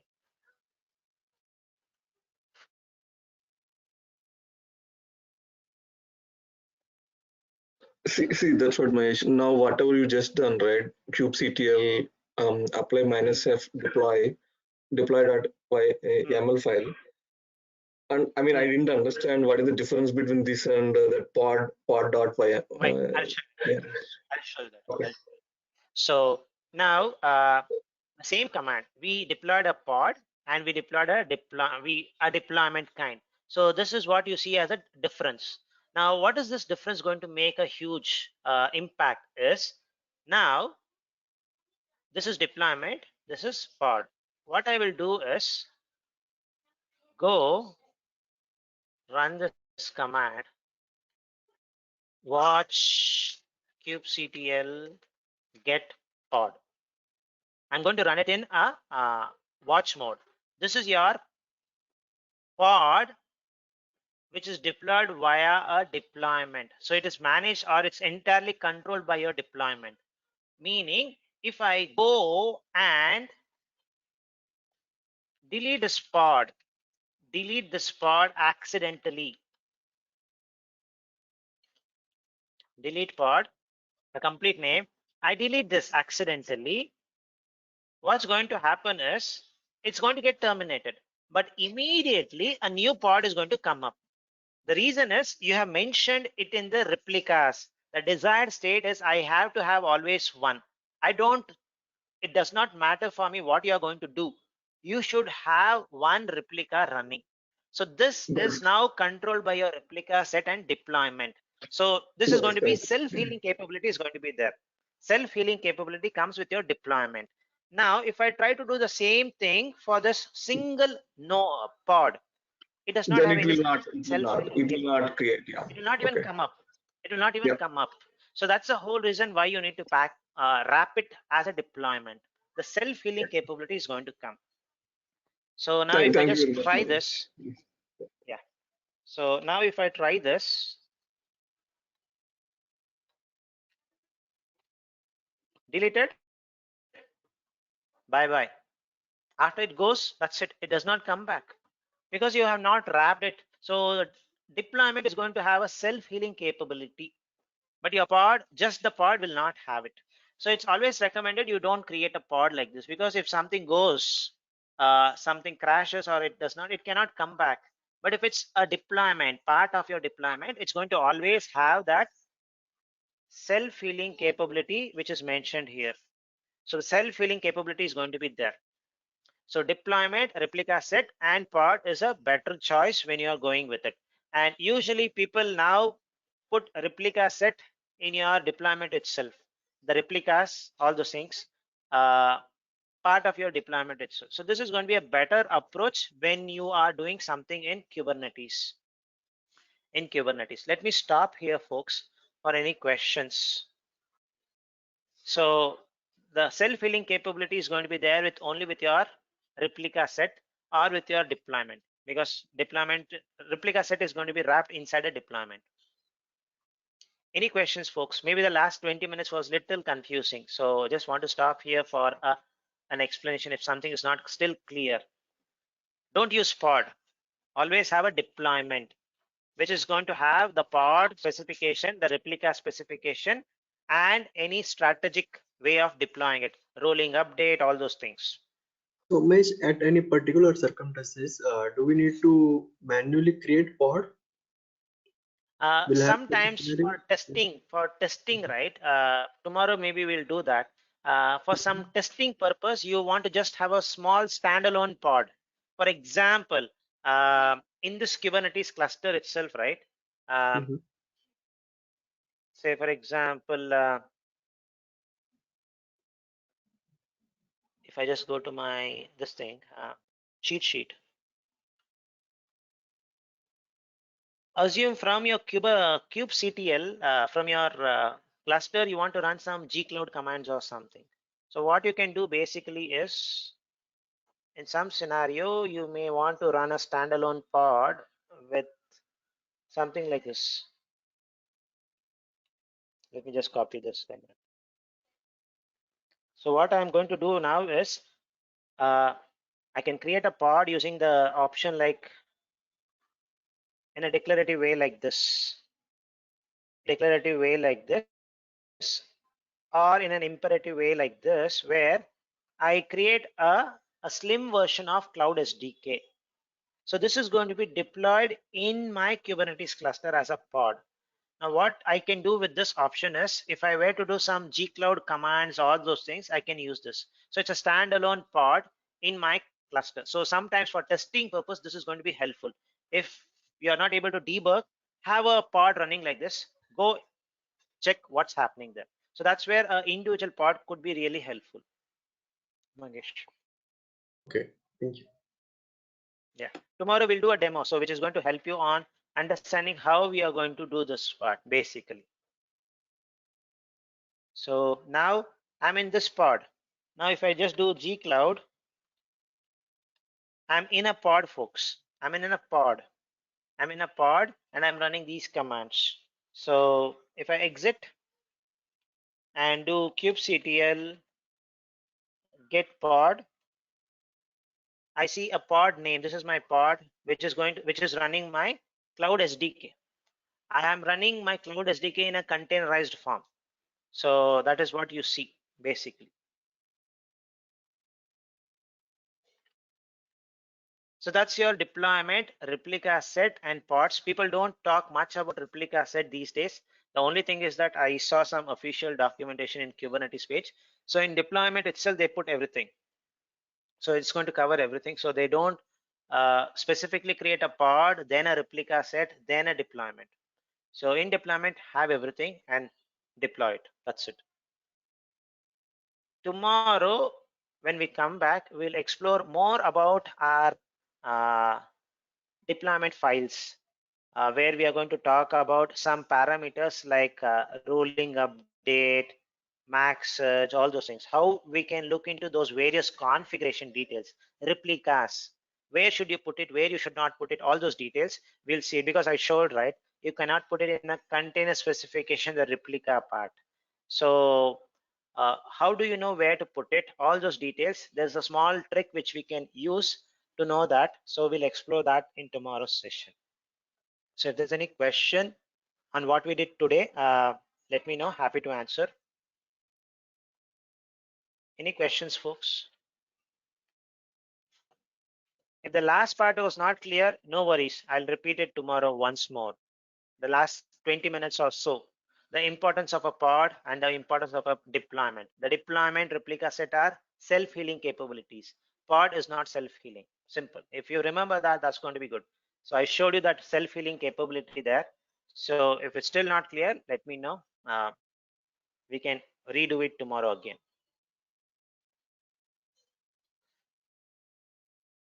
Any questions, folks?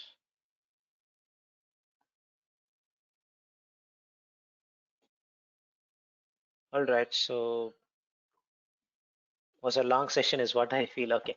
All right, folks. If it is, there's no questions. Is there a question?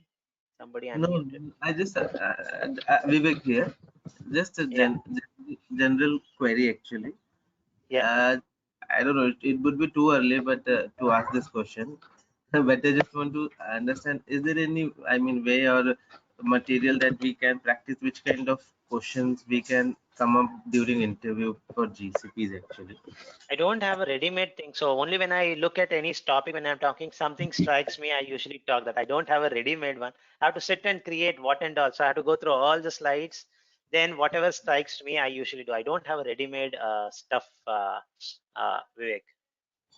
Okay, actually, thing is that no, I'm learning GCP from almost more than 6 months actually. So I've started preparing for interviews actually.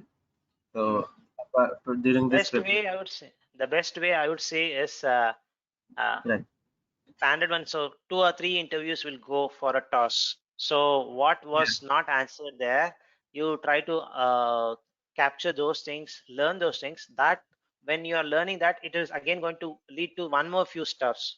So that way, the chain reaction is going to happen, and you can learn more stuffs. That's And what I would suggest. That's going to be the best. a reaction, I mean, every action has a positive equal and opposite reaction. Wala hai. Once Yeah. I will come up with the question, then I know I need to study this, I need to study this also. Because most of the people ask about migration. What I everything is practically I can be studied via courses and online courses, but migration is the topic where Yes. everybody lacks. Means they start asking real time scenario. Have you ever involved in migration? What tools and how it works? Just reading theory, it's not possible to explain anybody that yeah, I mean I was involved, or I have something experience. This is the topic. Actually, I had given one interview in which they started about migration. Nowadays, multi-cloud culture is there, no? So people ask, they leave everything. They start asking question about migration, how you can manage migration, how you do lift and shift, how you migrate your Kubernetes resources, and some complex material. I know there is a topic, but it is, and that is the last topic in our training. But thing is So that thing is that the way I usually take this do is only if you are blessed to go to a data center and do all those things, then on-prem to GCP migration kind of a stuff you can do it. So, but I would say the only migration which you can try yourself is from other cloud to GCP. So if you create a free trial account in Azure or free trial account in AWS, okay. run some kind of Anthos for migrate or migrate for compute engine. That way is what you can do basically. If you, because if you feel it's everything is theoretical, the only way to do something practical is one cloud to another cloud. Oh, On-prem to GCP, if you are an individual, I would say you will not be able to do it because you no, no. cannot get access to a data center. So cloud to cloud migration is what you can try maximum in this, so that you get an exposure. Now, a better way to handle this kind of questions in interviews, you can say very blunt, on-prem to GCP I have not done, but cloud to cloud I have done. So you would have done this practice, so you would be in a position to answer those things. AWS to Oh, GCP, it's a valid one. You can try it yourself. You can try a free trial account. 30 days is what I guess AWS gives. 12 months they give it for some free options are there. Leverage that and do that. That's going to be the approach I would say. okay. Just need some path to move on. That's why I keep on asking some question. Ki, you may suggest something which, like you said, na AWS to GCP. It's quite good. I never thought that I could have that I could have done this earlier. You can do that. Okay. Yeah, I thank you have very done much. it. I have learned it actually doing that migration. There's one demo also in my video in my channel, which is now deprecated. A cloud endure from EC2 instance to compute engine. I migrated it. So where Oh, there I use a tool called as cloud endure. Now we can use something called as Velostrata, which is now renamed as compute for migrate. okay, sir. Then So thank you, sir. yeah. Any other questions, folks? Happy to know, Anil, it was helpful. So